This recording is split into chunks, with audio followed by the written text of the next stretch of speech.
Car max force Cummins ISX Volvo Mercedes sprinter जही motor होवे तेल होर ओरिजिनल फिल्टर ता चेंज कराना ही आ जाओ फिर quick truck lube truck servicing वाह भाई वाह कोई अपॉइंटमेंट नहीं ड्राइव थ्रू फैसिलिटी यूज करो 2 लोकेशंस तुसी जानदे ही हो एग्जिट 268 ऑन हाईवे 401 और exit 5 on QEW quick truck lube खुश होके परतोगे मान लो 519 622 0660 519622 0660 QTL because we care. Quick Truck Lube. ਓਏ ਮੇਰੇ ਵੀਰ ਮੈਨੂੰ ਬਸ ਇੱਕ ਗੱਲ ਦੱਸ ਦੇ ਵੀ ਆ ਜਿਹੜੀ ਤੂੰ ਟਰੈਵਲਿੰਗ ਕਰਦਾ ਤੇ ਉਹਦੇ ਤੋਂ ਬਾਅਦ ਫਰੈਸ਼ ਰਹਿਣਾ ਇਹਦਾ ਰਾਜ਼ ਕੀ ਹੈ ਇਹਦਾ ਰਾਜ਼ ਹੈ Arlington fuel stop Arlington fuel stop 1801 pioneer street highway exit 208 ਤੇ ਜਿੱਥੇ ਤੁਹਾਨੂੰ ਫ੍ਰੀ ਕਾਫੀ free fax service free truck parking ਰੋਟੀ ਠੇਕਾ ਲਾਂਡਰੀ ਸ਼ਾਵਰ ਤੇ ਟਰੱਕਾਂ ਦਾ ਹੋਰ ਵੀ ਸਾਮਾਨ ਆਸਾਨੀ ਨਾਲ ਮਿਲੇਗਾ ਹੁਣੇ ਕਾਲ ਕਰੋ 360 652 6066 ਯਾਨੀ 360652 6066 ਇਹ ਦੋ ਲੋਕੇਸ਼ਨਾਂ ਤੋਂ ਸੇਵਾਵਾਂ ਪ੍ਰਦਾਨ ਕਰਦੇ ਨੇ second location Lost Hill Travel Center 14814 ਐਲੋਮ street Lost Hills phone number 661 797 2354 ਉਹ ਯਾਰ ਕੀ ਸੁਪਨੇ ਦੇਖੇ ਸੀ ਕੈਨੇਡਾ ਆਉਣ ਤੋਂ ਪਹਿਲਾਂ ਉਹ ਸੁਪਨੇ ਪੂਰੇ ਕਰਨੇ ਆ ਤਾਂ ਡ੍ਰੀਮ ਲਾਈਨਰ ਐਕਸਪ੍ਰੈਸ ਵਾਲਿਆਂ ਨੂੰ ਕਾਲ ਕਰ जी हाँ Dreamliner express company Calgary Alberta Canada जिन्हां नूं साफ सुथरे रिकॉर्ड ते 2 साला तजर्बे वाले ड्राइवर्स दी लोड़ है इन्हां कोल कैलगरी अल्बर्टा तो कैलिफोर्निया ते एरिजोना दे सीधे रन इन्हां कोल ड्राई ते रीफर लोड भी है home return with in 5 days by weekly ते चंगी तनख्वाह दिंदे आ और हाँ सिंगल ते टीम्स दोनां नूं हायर करदे ने वधेरे जानकारी लई call 403 404 95 01 403 404 9501 Dreamliner express company Calgary Alberta Canada Bathinda ਦੀ ਗ੍ਰੀਨ ਸਿਟੀ ਦੀ ਅਪਾਰ ਸਫਲਤਾ ਤੋਂ ਬਾਅਦ ਹੁਣ ਪੇਸ਼ ਹੈ ਕਨ੍ਹਈਆਸ ਗ੍ਰੀਨ ਸਿਟੀ ਜਿੱਥੇ ਸਿਕਿਉਰਿਟੀ ਦੇ ਪੁਖਤਾ ਪ੍ਰਬੰਧ ਖੁੱਲੀਆਂ ਸੜਕਾਂ ਹਰਾ ਭਰਾ ਵਾਤਾਵਰਣ ਬਿਜਲੀ ਦੀਆਂ ਅੰਡਰਗਰਾਉਂਡ ਤਾਰਾਂ ਅਤੇ ਖੂਬਸੂਰਤ ਫੁੱਲ ਪੌਦੇ ਲੈਂਡਸਕੇਪਿੰਗ ਅਤੇ ਨਿਰਮਾਣ ਕਾਰਜ ਚੱਲ ਰਹੇ ਨੇ ਤੇਜ਼ੀ ਨਾਲ ਇਸ ਤੋਂ ਪਹਿਲਾਂ ਕਿ ਸਾਰੇ ਪਲਾਟ ਬੁੱਕ ਹੋ ਜਾਣ ਸੰਪਰਕ ਕਰੋ 8556002064 ਅਤੇ 8556002071 JB Truck Repair, Yuba City, Certified Cummins, Detroit Freightliner, Western Star, Volvo, Caterpillar ਅਤੇ Series 60 engines, International ਅਤੇ Automatic Transmissions, 5 ਸਾਲ ਦਾ Freightline dealership ਦਾ experience, ਇਹ engine, truck, trailer, AC, electrical, DPF, DEF repair ਕਰਦੇ ਹਨ, Transmission, rear end, brakes, oil change ਕਰ ਦਿੰਦੇ ਹਨ, Certified 90-day DOT inspection ਅਤੇ Certified Annual Federal DOT inspection ਕਰਦੇ ਹਨ 100 ਮਾਈਲ ਦੇ ਰੇਡੀਅਸ ਵਿੱਚ ਰੋਡ ਅਸਿਸਟੈਂਸ 24/7 ਨਵੇਂ ਕਸਟਮਰਸ ਲਈ 10% ਡਿਸਕਾਊਂਟ ਹਫਤੇ ਦੇ 7 ਦਿਨ ਸਵੇਰੇ 7 ਤੋਂ ਸ਼ਾਮੀ 7 ਵਜੇ ਤੱਕ ਖੁੱਲੇ ਰਹਿੰਦੇ ਹਨ ਹੋਰ ਜਾਣਕਾਰੀ ਲਈ ਕਾਲ ਜਗਰੂਪ ਬੋਇਲ 916 696 0634 ਜਾਂ ਜਗਰਾਜ ਬਲ 530 339 15 address 3894 rail road avenue Yuba city ਇੱਥੇ ਹੁਣ ਟਰੱਕਾਂ ਦੇ ਯੂਜ਼ਡ ਤੇ ਬ੍ਰਾਂਡ ਨਿਊ ਟਾਇਰ ਵੀ ਮਿਲਦੇ ਹਨ ਬੇਕਰਸਫੀਲਡ ਵਿਖੇ ਯੂਨੀਅਨ ਅਤੇ ਪਲਾਨਸ ਰੋਡ ਦੇ ਕਾਰਨਰ ਤੇ ਖੁੱਲ ਗਿਆ ਹੈ ਨਵਾਂ ਟਰੱਕ ਸਟਾਪ ਯੂਨੀਅਨ ਵਿਲੇਜ ਜਿੱਥੇ ਮਿਲਦਾ ਹੈ ਵਧੀਆ ਗੈਸ ਅਤੇ ਬਿਨਾ ਬਾਇਓਡੀਜ਼ਲ ਦੇ ਵਧੀਆ ਤੇ ਸਸਤਾ ਡੀਜ਼ਲ ਹਰ ਤਰ੍ਹਾਂ ਦੀ ਗਰੋਸਰੀ ਚਾਈਨੀਜ਼ ਅਤੇ ਇੰਡੀਅਨ ਰੈਸਟੋਰੈਂਟ ਜਿੱਥੇ ਮਿਲੇਗਾ ਵਧੀਆ ਖਾਣਾ 2 ਪਰੌਂਠੇ ਸਿਰਫ 499 ਚ ਟਰੱਕ ਡਰਾਈਵਰ ਵੀਰਾਂ ਲਈ ਟੂ ਗੋ ਅਤੇ ਬੈਠ ਕੇ ਖਾਣ ਲਈ ਵਧੀਆ ਜਗ੍ਹਾ ਨਵੇਂ ਅਤੇ ਪੁਰਾਣੇ ਟਾਇਰਾਂ ਲਈ ਅਤੇ ਟਰੱਕਾਂ ਦੀ ਮਾਈਨਰ ਰਿਪੇਅਰ ਲਈ ਅੱਜ ਹੀ ਕਾਲ ਕਰੋ ਸੁਖੀ ਘੁੰਮਣ 661-885 8858 661 885 8858 Address 2201 South Union Avenue Bakersfield California 93307 Union Village ਸੋ ਪ੍ਰੋਗਰਾਮ ਸ਼ਮਾਦਾਨ ਦੇ ਵਿੱਚ ਤੁਹਾਡਾ ਸਵਾਗਤ ਹੈ ਜੀ ਤੇ ਟਰਾਂਸ ਕੈਨੇਡਾ ਚੱਲਣ ਵਾਲੇ ਵੀਰ ਨੰਬਰ ਨੋਟ ਕਰ ਲਓ 2044592000 ਇਹ ਨੰਬਰ ਹੈ ਜੀ ਅਕਾਲ ਟਰੱਕ ਐਂਡ ਟ੍ਰੇਲਰ ਦਾ ਜੋ ਆਪਣੀ ਨਵੀਂ ਲੋਕੇਸ਼ਨ 82 ਰੇਨਮ ਡਰਾਈਵ ਫਾਰਮਰ ਰੋਡ ਵਿਨੀਪੈਗ ਤੇ ਸ਼ਿਫਟ ਹੋਏ ਨੇ ਹੁਣ ਇੱਥੋਂ ਵਰਕਿੰਗ ਇਹਨਾਂ ਦੀ ਸਟਾਰਟ ਹੈ ਇੱਥੇ ਤੁਹਾਨੂੰ ਵਾਸ਼ ਕੁਇਕ ਟਰੱਕ ਲਿਵ ਦੇ ਨਾਲ ਪਾਰਕਿੰਗ ਦੀ ਸਹੂਲਤ ਵੀ ਉਪਲਬਧ ਹੈ ਢਿੱਲੋਂ ਸਾਹਿਬ ਸਤਿ ਸ਼੍ਰੀ ਅਕਾਲ ਜੀ ਸਤਿ ਸ਼੍ਰੀ ਅਕਾਲ ਜੀ ਢਿੱਲੋਂ ਸਾਹਿਬ 9000 ਟਨ ਥੋੜ੍ਹੀ ਨਹੀਂ ਹੁੰਦੀ ਪਤਾ ਨਹੀਂ ਅਸੀਂ ਕੀ ਸੋਚ ਲਿਆ ਸੀ, ਵੈਕਸੀਨ ਦੇ ਵੱਡੇ ਵੱਡੇ ਜਹਾਜ਼ ਭਰ ਕੇ ਭੇਜਤੇ, ਆਕਸੀਜਨ ਦੇ ਟੈਂਕਰ ਭੇਜਤੇ, ਆਪ ਅਸੀਂ ਕਹਿੰਦੇ ਹੁੰਦੇ ਵੀ ਸੜਕ 'ਤੇ ਆਏ ਬੈਠੇ।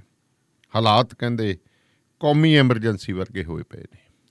ਦੇਖੋ ਗੱਲ ਇਹ ਹੈ ਵੀ ਅਸੀਂ ਸੜਕ 'ਤੇ ਨਹੀਂ ਆਏ ਬੈਠੇ, ਹੁਣ ਅਸੀਂ ਮਹਿੰਗੇ ਭਾਅ 'ਤੇ ਖਰੀਦਾਂਗੇ, ਉਹੀ ਸੜਕ 'ਤੇ ਆ ਜਾਗੇ। ਹਾਂ, ਪਹਿਲਾਂ ਅਸੀਂ ਸਸਤੇ ਭਾਅ ਦੇ ਉੱਤੇ ਵੇਚੀ ਹੈ, ਨੰਬਰ ਬਣਾਉਣ ਦੇ ਚੱਕਰ ਦੇ ਵਿੱਚ ਰਹੇ, ਤੇ ਹੁਣ ਅਸੀਂ ਜਿਹੜਾ ਹੈਗਾ ਮਹਿੰਗੇ ਭਾਅ ਦੇ ਉੱਤੇ ਖਰੀਦਾਂਗੇ ਜੀ, ਕਿਉਂਕਿ ਦੇਸ਼ ਦੀ ਹਕੂਮਤ ਜਿਨ੍ਹਾਂ ਲੋਕਾਂ ਦੇ ਹੱਥਾਂ ਦੇ ਵਿੱਚ ਹੈ, ਮੇਰਾ ਖਿਆਲ ਹੈ ਵੀ ਉਹਨਾਂ ਨੂੰ ਨਾ ਤਾਂ ਕਬੀਲਦਾਰੀ ਦਾ ਪਤਾ ਹੈ, ਘਰ ਕਿਵੇਂ ਚਲਾਉਣਾ ਹੈ, ਸੂਬਾ ਕਿਵੇਂ ਚਲਾਉਣਾ ਤੇ ਦੇਸ਼ ਕਿਵੇਂ ਚਲਾਉਣਾ ਹੈ ਜੀ। ਬਸ ਇੱਕੋ ਹੀ ਗੱਲ ਦੱਸਤੀ ਜੀ, ਗੁਜਰਾਤ ਮਾਡਲ, ਗੁਜਰਾਤ ਮਾਡਲ।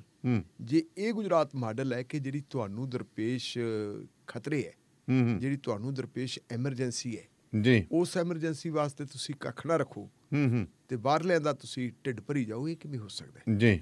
ਉਸ ਕਿਸਾਨ ਨੂੰ ਕਦੇ ਵੀ ਕੋਈ ਸਿਆਣਾ ਕਿਸਾਨ ਨਹੀਂ ਸਮਝ ਸਕਦਾ ਜਿਹੜਾ ਕਿਸਾਨ ਆਪਦੇ ਬੋਝੇ ਦੇ ਵਿੱਚ ਆਪਦਾ ਬੀ ਹੈ, ਜਿਹੜਾ ਸਿੱਧੀ ਗੱਲ ਆਪਦਾ ਬੀ ਵੇਚਦੇ ਤੇ ਮੁੜ ਕੇ ਬੀ ਮੁੱਲ ਲੈਂਦਾ, ਫਿਰ ਬੀ ਮੁੱਲ ਲੈਂਦਾ, ਫਿਰ ਇਹ ਹਾਲਤ ਉਹ ਬਣੀ ਵੀ ਹੈ। ਸਿਆਣੇ ਕਿਸਾਨ ਉਹਨਾਂ ਨੂੰ ਕਹਿੰਦੇ ਆ ਜਿਹੜੇ 1 ਸਾਲ ਦਾ ਨਹੀਂ 2 ਸਾਲਾਂ ਦਾ ਅਨਾਜ ਆਪਣੇ ਕੋਲੇ ਰੱਖਦੇ, ਰਾਜਸਥਾਨ ਵਾਲਿਆਂ ਰਾਜਸਥਾਨ ਵਾਲਿਆਂ ਨੂੰ, ਕਿ ਜੇ ਕੱਲ ਨੂੰ ਕਾਲ ਪੈ ਜੇ ਤਾਂ ਤਾਂਦਲੇ ਦੇ ਬੀ ਖਾਂਦੇ ਹੁੰਦੇ ਸੀ ਪੁਰਾਣੇ ਜ਼ਮਾਨੇ 'ਚ, ਕਿਤੇ ਉਹ ਦਿਨ ਨਾ ਆ ਜਾਣ ਜੀ। ਇਹ ਹੁਣ ਹਾਲਾਤ ਉਹ ਹੈ, ਤੇ ਸਾਡੇ ਤਾਂ ਸਰਕਾਰ ਇਹ ਕਹਿੰਦੇ ਲੁੱਟ ਲਓ ਜੋ ਕੁਛ, ਜਿਹੜਾ ਕੁਛ ਲਟਾਈਦਾ, ਕੁਛ ਕਾਰਪੋਰੇਟ ਘਰਾਣੇ ਨੂੰ, ਕੁਛ ਬਾਹਰ ਲੈਣੂ, ਬਸ ਇੱਕੋ ਹੀ ਚੀਜ਼ ਹੈ, ਮਿੱਤਰੋਂ ਤੇ ਮਿੱਤਰੋਂ ਜੀ, ਮਿੱਤਰਾਂ ਦਾ ਕੋਈ ਮਤਲਬ ਨਾ ਕੋਈ ਕਮੀ ਪੇਸ਼ੀ ਆ ਜੇ।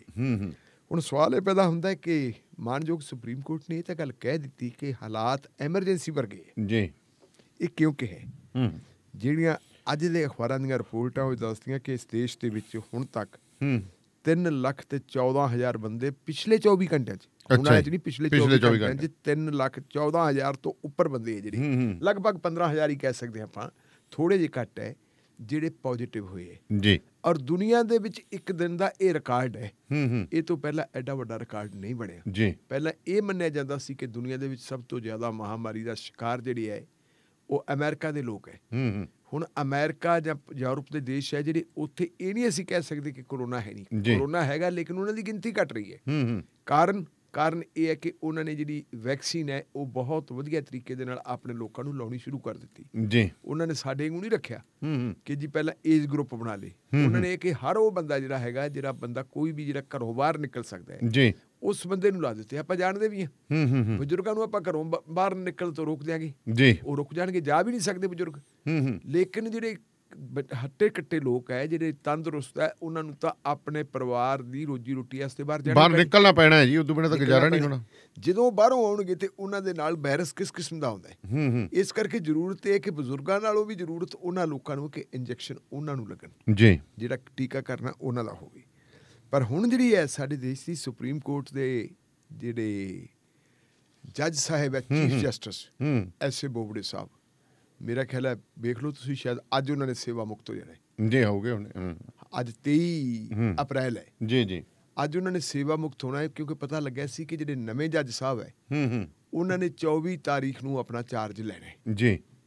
ਅੱਜ ਇਹ ਰਿਟਾਇਰ ਹੋ ਰਹੇ, ਕੱਲ ਇਹਨਾਂ ਨੇ ਇੱਕ ਬੈਂਚ ਦੀ ਅਗਵਾਈ ਕੀਤੀ ਹੈ, ਔਰ ਉਸ ਬੈਂਚ ਦੇ ਵਿੱਚ ਟੋਟਲ ਜਿਹੜੇ ਹੈਗੇ ਇੱਕ ਹੀ ਆਪ ਹੈ ਤੇ 2 ਜੱਜ ਹੋ ਰਹੇ ਜੀ, 3 ਜੱਜ ਹੈ। ਤੇ ਉਹਨਾਂ ਨੇ ਕਿਹਾ ਜੀ ਹਾਲਾਤ ਤਾਂ ਐਮਰਜੈਂਸੀ ਵਰਗੇ ਹੈ, ਤੇ ਨਾਲ ਉਹਨਾਂ ਨੇ ਫਿਰ ਇਹਨਾਂ ਨੂੰ ਕਹਿਤਾ ਕਿ ਤੁਹਾਡੇ ਕੋਲੇ ਜਿਹੜੀ ਯੋਜਨਾਬੰਦੀ ਕੀ ਹੈ ਜੀ, ਯੋਜਨਾਬੰਦੀ ਦਾ ਜਿਹੜਾ ਸਾਨੂੰ ਖਾਕਾ ਪੇਸ਼ ਕੀਤਾ ਜਾਵੇ ਜੀ। ਇਹ ਨੈਸ਼ਨਲ ਲੈਵਲ ਦੇ ਉੱਤੇ ਤੁਸੀਂ ਜਿਹੜੀ ਹੈਗੀ ਕੌਮੀ ਐਮਰਜੈਂਸੀ, ਕੌਮੀ ਤੌਰ 'ਤੇ ਹੈ, ਕੌਮੀ ਤੌਰ ਦੇ ਉੱਤੇ ਤੁਹਾਡੇ ਕੋਲੇ ਕੀ ਹੈ, ਕਿੰਨਾਂ ਚੀਜ਼ਾਂ ਨੂੰ ਲੈ ਕੇ, ਇੱਕ ਤਾਂ ਕਹਿੰਦੇ ਜਿਹੜੀ ਆਕਸੀਜਨ ਤੇ ਦੂਜੀ ਜਿਹੜੀ ਹੈਗੀ ਹੈ ਦਵਾਈ ਲੈ ਕੇ, ਇਹਨਾਂ ਬਾਰੇ ਕਹਿੰਦੇ ਸਾਨੂੰ ਦੱਸਿਆ ਜਾਵੇ। ਕੋਵਿਡ ਪ੍ਰਬੰਧਨ ਬਾਰੇ ਕੇਂਦਰ ਸਰਕਾਰ ਤੋਂ ਜਵਾਬ ਮੰਗਿਆ ਸੀ। ਖਦਸ਼ਾ ਮੈਨੂੰ ਪਹਿਲਾਂ ਹੀ ਸੀ ਕਿ ਜਦੋਂ ਜੱਜ ਸਾਹਿਬ ਰਿਟਾਇਰ ਹੋ ਰਹੇ ਹੈ ਉਸ ਦਿਨ ਉਹ ਮੰਗਦੇ ਹੈ, ਤੇ ਇਹਦੇ ਵਾਸਤੇ ਸੁਣਵਾਈ ਲਈ ਅੱਜ ਦਾ ਦਿਨ ਰੱਖਿਆ ਸੀ ਜੀ। ਪਹਿਲਾਂ ਮੈਂ ਕਿਸੇ ਹੋਰ ਪ੍ਰੋਗਰਾਮ ਦੇ ਵਿੱਚ ਗੱਲ ਕਰਦਾ ਸੀ, ਮੈਨੂੰ ਕਿਸੇ ਨੇ ਪੁੱਛਿਆ ਸੀ ਕਿ ਇਹਦਾ ਹੋਊਗਾ ਕੀ, ਤੇ ਮੈਂ ਉਹਨਾਂ ਨੂੰ ਕਿਹਾ ਸੀ ਕਿ ਇਹ ਭਾਰਤ ਸਰਕਾਰ ਨੂੰ ਬਚਾਉਣ ਦਾ ਇੱਕ ਉਪਰਾਲਾ ਹੈ, ਕਿਉਂਕਿ ਭਾਰਤ ਸਰਕਾਰ ਦੀ ਖਿਚਾਈ ਬਹੁਤ ਹੋ ਰਹੀ ਜੀ। ਇਸ ਵੇਲੇ ਦੇਸ਼ ਦੀਆਂ 6 ਜਿਹੜੀਆਂ ਹਾਈ ਕੋਰਟ ਹੈ, ਉਹਨਾਂ ਹਾਈ ਕੋਰਟਾਂ ਦੇ ਵਿੱਚ ਇਹ ਮਾਮਲੇ ਚੱਲ ਰਹੇ ਕੋਵਿਡ ਨੂੰ ਲੈ ਕੇ ਜੀ। ਸਭ ਤੋਂ ਪਹਿਲਾਂ ਤੁਹਾਡੇ ਯਾਦ ਹੋਣਾ ਹੈ ਕਿ ਜਿਹੜੀ ਇਲਾਹਾਬਾਦ ਹਾਈ ਕੋਰਟ ਹੈ, ਇਲਾਹਾਬਾਦ ਹਾਈ ਕੋਰਟ ਨੇ 5 ਸ਼ਹਿਰਾਂ ਦੇ ਵਿੱਚ ਲਾਕਡਾਊਨ ਲਾ ਦਿੱਤਾ ਸੀ, ਹੁਕਮ ਜਾਰੀ ਕਰ ਦਿੱਤਾ ਸੀ ਜੀ। ਉਹਦੇ ਤੇ ਜੋਗੀ ਸਰਕਾਰ ਨੇ ਅਮਲ ਨਹੀਂ ਕੀਤਾ ਸੀ। ਜੋਗੀ ਸਰਕਾਰ ਸਿੱਧੀ ਵੱਜੀ ਸੁਪਰੀਮ ਕੋਰਟ 'ਚ ਜੀ। ਔਰ ਵਕੀਲ ਕੌਣ ਸੀ ਉੱਥੇ? ਜੋਗੀ ਸਰਕਾਰ ਦਾ ਤੁਸ਼ਾਰ ਮਹਿਤਾ ਸੋਲਿਸਿਟਰ ਜਨਰਲ ਹੈ ਔਰ ਉਹ ਗੁਜਰਾਤ ਤੋਂ ਆਉਂਦਾ। ਆਪਾਂ ਪਹਿਲਾਂ ਵੀ ਗੱਲ ਇਹ ਕੀਤੀ ਸੀ। ਔਰ ਇਹ ਤੁਸ਼ਾਰ ਮਹਿਤਾ ਉਹ ਹੈ ਜਿਹੜਾ ਸੰਕਟ ਮੋਚਕ ਸੀ ਉਸ ਵੇਲੇ ਜਦੋਂ ਗੁਜਰਾਤ ਦੇ ਵਿੱਚ ਮੁਸਲਮਾਨਾਂ ਦਾ ਕਤਲੇਆਮ ਹੋਇਆ ਸੀ। ਨਰਿੰਦਰ ਮੋਦੀ ਸਾਹਿਬ ਨੂੰ ਤੇ ਅਮਿਤ ਸ਼ਾਹ ਨੂੰ ਬਚਾਉਣ ਵਾਲੀ ਜਿਹੜੀ ਉਹ ਪ੍ਰੈਕਟਿਸ ਕਰਨੀ ਹੁੰਦੀ ਸੀ, ਮੁਕੱਦਮੇ ਦੀ ਪੈਰਵੀ ਕਰਨੀ ਹੁੰਦੀ ਸੀ, ਮੁਕੱਦਮੇ ਦੀ ਪੈਰਵੀ ਇਹ ਕਰਦੇ ਸੀ। ਹੁਣ ਜਦੋਂ ਲੋੜ ਹੁੰਦੀ ਹੈ ਤੇ ਉਹਨਾਂ ਨੂੰ ਅੱਗੇ ਲਾ ਦਿੰਦੇ। ਵੈਸੇ ਜੇ ਆਪਾਂ ਦਿੱਲੀ ਦੇ ਵਿੱਚ ਦੇਖੀਏ PMO ਤੋਂ ਲੈ ਕੇ ਸਾਰੇ ਦਾ ਸਾਰਾ ਕੰਟਰੋਲ ਹੀ ਗੁਜਰਾਤੀ ਭਾਈਆਂ ਕੋਲੇ ਬਿਲਕੁਲ, ਉਹ ਮਾਰਵਾੜੀ ਸੇਠਾਂ ਕੋਲੇ ਆ, ਸਭ ਕੁਛ ਉਹਨਾਂ ਦੇ ਕੋਲ ਹੀ ਹੈ। ਸੋ ਉਹਨਾਂ ਨੇ ਆਖਿਆ ਜੀ ਸਟੇ ਕਰਵਾ ਲਿਆ। ਉਸ ਤੋਂ ਬਾਅਦ ਫਿਰ ਤੁਸੀਂ ਦੇਖੋ ਕਿ ਜਿਹੜੀਆਂ ਦੂਜੀਆਂ ਹਾਈ ਕੋਰਟ ਹੈ ਜੀ, ਦਿੱਲੀ ਹਾਈ ਕੋਰਟ ਦਾ ਤਾਂ ਕੰਮ ਹੀ ਬੜਾ ਅਜੀਬ ਹੋਇਆ ਜੀ। ਜਿੱਦਣ ਰਾਮਨੌਮੀ ਸੀ, ਰਾਮਨੌਮੀ ਵਾਲੇ ਦਿਨ ਦਿੱਲੀ ਹਾਈ ਕੋਰਟ ਨੇ ਆਪਣਾ ਬੈਂਚ ਜਿਹੜੀ ਲਾਇਆ ਜੀ, ਅਦਾਲਤ ਲਾਈ ਤੇ ਅਦਾਲਤ ਲਾ ਕੇ ਉਹਨਾਂ ਨੇ ਕਿਹਾ ਕਿ ਇਸ ਵੇਲੇ ਦੀ ਹਾਲਤ ਕੀ ਹੈ। ਲੋਕਾਂ ਨੂੰ ਆਕਸੀਜਨ ਨਹੀਂ ਮਿਲ ਰਹੀ, ਲੋਕਾਂ ਨੂੰ ਬੈੱਡ ਨਹੀਂ ਮਿਲ ਰਹੇ। ਦਾਨੇਵਾਲੀਆ ਸਾਹਿਬ, ਮੈਂ ਅੱਜ ਸਵੇਰੇ ਪੜ੍ਹ ਰਿਹਾ ਸੀ, ਇੱਕ ਰੈਜੀਡੈਂਟ ਡਾਕਟਰ ਹੈ ਜਿਹੜਾ, ਉਹ ਰੈਜੀਡੈਂਟ ਡਾਕਟਰ ਨੇ ਆਪਣੇ ਭਾਈਚਾਰੇ ਨੂੰ ਦੱਸਿਆ ਕਿ ਮੈਂ ਆਪਣੀ ਮਾਂ ਨੂੰ ਇਲਾਜ ਵਾਸਤੇ ਐਡਮਿਟ ਕਰਾਉਣਾ ਸੀ ਜੀ। ਜਿਹੜੇ ਹਸਪਤਾਲ ਦੇ ਵਿੱਚ ਉਹ ਬੰਦਾ ਕੰਮ ਕਰ ਰਿਹਾ, ਸਰਕਾਰੀ ਹਸਪਤਾਲ 'ਚ, ਉੱਥੇ ਲੈ ਕੇ ਗਿਆ। 4 ਘੰਟੇ ਉਹਨੇ ਜਦੋਜਹਿਦ ਕੀਤੀ, ਉਹਦੀ ਮਾਂ ਵਾਸਤੇ ਬੈੱਡ ਨਹੀਂ ਮਿਲਿਆ। ਡਾਕਟਰ ਆਪਦੀ ਮਾਂ ਦਾ ਇਲਾਜ ਨਹੀਂ ਕਰ ਪਾਇਆ ਜੀ। ਔਰ ਉਹਨੇ ਆਪਣੇ ਦੋਸਤਾਂ ਨੂੰ ਪੁੱਛਿਆ ਵੀ ਹੁਣ ਮੈਂ ਕੀ ਕਰਾਂ, ਤੇ ਦੋਸਤਾਂ ਨੇ ਕਿਹਾ ਪ੍ਰਾਈਵੇਟ ਹਸਪਤਾਲ 'ਚ ਦਾਖਲ ਕਰਾ ਦੇ ਜੀ, ਮਾਂ ਦੀ ਜਾਨ ਬਚਾਉਣੀ ਹੈ। ਉਹ ਬੰਦੇ ਨੇ ਆਪਣੀ ਮਾਂ ਦੀ ਜਾਨ ਬਚਾਉਣ ਵਾਸਤੇ ਪ੍ਰਾਈਵੇਟ ਹਸਪਤਾਲ ਦੇ ਵਿੱਚ ਦਾਖਲ ਕਰਵਾਇਆ ਜੀ। ਉਸ ਤੋਂ ਬਾਅਦ ਜਿਹੜੇ ਰੈਜੀਡੈਂਟ ਡਾਕਟਰਾਂ ਦੀ ਐਸੋਸੀਏਸ਼ਨ ਹੈ, ਉਸ ਐਸੋਸੀਏਸ਼ਨ ਨੇ ਇੱਕ ਪੱਤਰ ਲਿਖਿਆ ਕੇਂਦਰ ਸਰਕਾਰ ਜੀ। ਉਹਨਾਂ ਨੇ ਕਿਹਾ ਜੀ ਕਿ ਸਾਡੀ ਹਾਲਤ ਇਹ ਹੈ ਕਿ ਅਸੀਂ ਡਾਕਟਰ ਆਪਣੇ ਜਿਹੜੇ ਬਲੱਡ ਰਿਲੇਸ਼ਨ ਦੇ ਲੋਕ ਹੈ ਜੀ, ਅਸੀਂ ਉਹਨਾਂ ਨੂੰ ਬੈੱਡ ਨਹੀਂ ਮੁਹੱਈਆ ਕਰਵਾ ਸਕਦੇ। ਆਮ ਲੋਕਾਂ ਦੀ ਹਾਲਤ ਕੀ ਹੁੰਦੀ ਹੋ ਜੀ। ਔਰ ਨਾਲ ਫਿਰ ਉਹਨਾਂ ਨੇ ਅਗਲੀ ਗੱਲ ਕਹਿ ਦਿੱਤੀ ਕਿ ਜਿਹੜੇ ਸਿਆਸਤਦਾਨ ਹੈ, ਸਿਆਸਤਦਾਨ ਇੱਕ ਟੈਲੀਫੋਨ ਕਰਦੇ ਹੈ, ਉਹਨਾਂ ਦੇ ਕਹੇ ਦੇ ਉੱਤੇ, ਚਾਹੇ ਉਹ MLA ਤੇ ਚਾਹੇ ਉਹ MP ਹੈ, ਉਹਨਾਂ ਦੇ ਕਹੇ ਦੇ ਉੱਤੇ ਉਹਨਾਂ ਦੇ ਰਿਸ਼ਤੇਦਾਰਾਂ ਨੂੰ ਤਾਂ ਬੈੱਡ ਮਿਲਣੇ ਜਿਹੜਿਆਂ ਦੀ ਉਹ ਸਿਫਾਰਿਸ਼ ਕਰ ਦਿੰਦੇ, ਹਰ ਇੱਕ ਨੂੰ ਮਿਲਣਾ ਚਾਹੀਦਾ। ਹੁਣ ਤਾਂ ਕਹਿੰਦੇ ਯੂਪੀ ਚੋਂ ਕਹਿੰਦਾ ਵੀ ਜਾਂ ਤਾਂ RSS ਦੇ ਬੰਦੇ ਤੋਂ ਕਰਾਓ ਜਾਂ BJP ਦੇ ਬੰਦੇ ਤੋਂ ਕਰਾਓ। ਬਿਲਕੁਲ ਤੁਸੀਂ ਦੇਖਿਆ ਹੋਣਾ ਜਨਰਲ BK ਸਿੰਘ ਨੇ ਗਾਜ਼ੀਆਬਾਦ, ਮੇਰੇ ਖਿਆਲ ਗਾਜ਼ੀਆਬਾਦ ਤੋਂ ਹੀ ਹੈ, ਗਾਜ਼ੀਆਬਾਦ ਤੋਂ ਉਹਦਾ ਭਰਾ ਵਿਚਾਰਾ ਰੁਲਦਾ ਰਿਹਾ ਉੱਥੇ। ਉਹ ਭਰਾ ਨਹੀਂ ਸੀ ਉਹਦਾ, ਉਹ ਅਸਲ ਦੇ ਵਿੱਚ ਅਸਲ ਭਰਾ ਨਹੀਂ ਸੀ, ਉਹ ਕੋਈ ਹੋਰ ਹੀ ਸੀ। ਮੇਰਾ ਭਰਾ ਇਹਦਾ ਕਰ ਲਿਓ, ਉਹਦੀ ਖਾਤਰ ਉਹਨਾਂ ਨੇ ਫੋਨ ਕੀਤਾ ਸੀਗਾ। ਮਤਲਬ ਹਾਲਤ ਇਹ ਤੇ ਹੁਣ ਦਿੱਲੀ ਹਾਈ ਕੋਰਟ ਨੇ ਜਿਹੜੀ ਟਿੱਪਣੀ ਕੀਤੀ ਹੈ, ਉਹ ਟਿੱਪਣੀ ਜਿਹੜੀ ਹੈਗੀ ਜੀ, ਉਹ ਬੜੀ ਭਿਆਨਕ ਹੈ ਜੀ। ਉਹ ਕਹਿੰਦੇ ਵੀ ਸਾਨੂੰ ਨਹੀਂ ਇਸ ਗੱਲ ਦਾ ਪਤਾ, ਚਾਹੇ ਭੀਖ ਮੰਗੋ, ਚਾਹੇ ਕਿਸੇ ਤੋਂ ਉਧਾਰ ਲਓ, ਤੇ ਚਾਹੇ ਕਰੋ ਚੋਰੀ। ਇਹ ਇਤਿਹਾਸ ਦੇ ਵਿੱਚ ਪਹਿਲੀ ਵਾਰ ਹੈ ਕਿ ਕਿਸੇ ਦੇਸ਼ ਦੀ ਨਿਆਇਕ ਸੰਸਥਾ ਇਹ ਗੱਲ ਕਵੇ ਕਿ ਲੋਕਾਂ ਨੂੰ ਬਚਾਉਣ ਵਾਸਤੇ ਚੋਰੀ ਵੀ ਕੀਤੀ ਜਾ ਸਕਦੀ ਜੀ। ਵੈਸੇ ਗੱਲ ਇਹ ਕੋਈ ਛੋਟੀ ਨਹੀਂ ਹੈਗੀ, ਬਹੁਤ ਵੱਡੀ ਹੈ। ਕਹਿੰਦੇ ਕਿ ਚੋਰੀ ਹੋ ਵੀ ਗਿਆ, ਕਹਿੰਦੇ ਹਾਂ ਬਹੁਤ ਵੱਡੀ ਗੱਲ ਹੈ। ਔਰ ਇਹ ਜਿਹੜੀ ਹੈਗੀ ਉਹਨਾਂ ਨੂੰ ਬਹੁਤ ਵੱਡੀ ਗੱਲ ਕਹਿਣੀ ਕਿਉਂ ਪਈ? ਕਿਉਂਕਿ ਗੱਲ ਕੁਛ ਨਹੀਂ ਕਰਦੀ। ਇਲਾਹਾਬਾਦ ਹਾਈ ਕੋਰਟ ਹੋ ਗਈ, ਦਿੱਲੀ ਹਾਈ ਕੋਰਟ ਹੋ ਗਈ, ਔਰ ਅੱਗੇ ਤੋਂ ਬਾਅਦ ਜੀ ਫਿਰ Bombay high court, Sikkim high court, Madhya Pradesh high court, Calcutta high court. ਇਹਨਾਂ ਹਾਈ ਕੋਰਟਾਂ ਦੇ ਵਿੱਚੋਂ ਜਿਹੜੀਆਂ ਸਰਕਾਰ ਨੂੰ, ਚਾਹੇ ਸੂਬਾ ਸਰਕਾਰ ਹੈ ਤੇ ਚਾਹੇ ਕੇਂਦਰ ਸਰਕਾਰ, ਇਹਨਾਂ ਦੀ ਖਿਚਾਈ ਬਹੁਤ ਜ਼ਿਆਦਾ ਹੋਈ ਜੀ। ਹੁਣ ਜਦੋਂ ਖਿਚਾਈ ਹੁੰਦੀ ਹੈ ਤੇ ਫਿਰ ਸੰਕਟ ਮੋਚਕ ਸਾਹਿਬ ਆ ਗਏ। ਹੁਣ ਤੁਸੀਂ ਇਹ ਦੇਖੋ ਕਿ ਕਿਸਾਨ ਜਿਹੜੇ ਹੈਗੇ ਆ 5 ਮਹੀਨਿਆਂ ਤੋਂ ਬੈਠੇ ਬਾਰਡਰਾਂ ਤੇ ਜੀ। ਖੇਤੀਬਾੜੀ ਜਿਹੜਾ ਹੈਗਾ ਇਹ ਹੈਗਾ ਸਟੇਟ ਸਬਜੈਕਟ। ਇਹਦੇ ਨਾਲ ਸੰਬੰਧਿਤ ਕਾਨੂੰਨ ਜਿਹੜੇ ਹੈਗੇ ਅਸੈਂਬਲੀਆਂ ਨੇ ਬਣਾਉਣੇ ਹੁੰਦੇ ਜੀ। ਲੇਕਿਨ ਕਾਨੂੰਨ ਬਣਾਤਾ ਪਾਰਲੀਮੈਂਟ ਨੇ।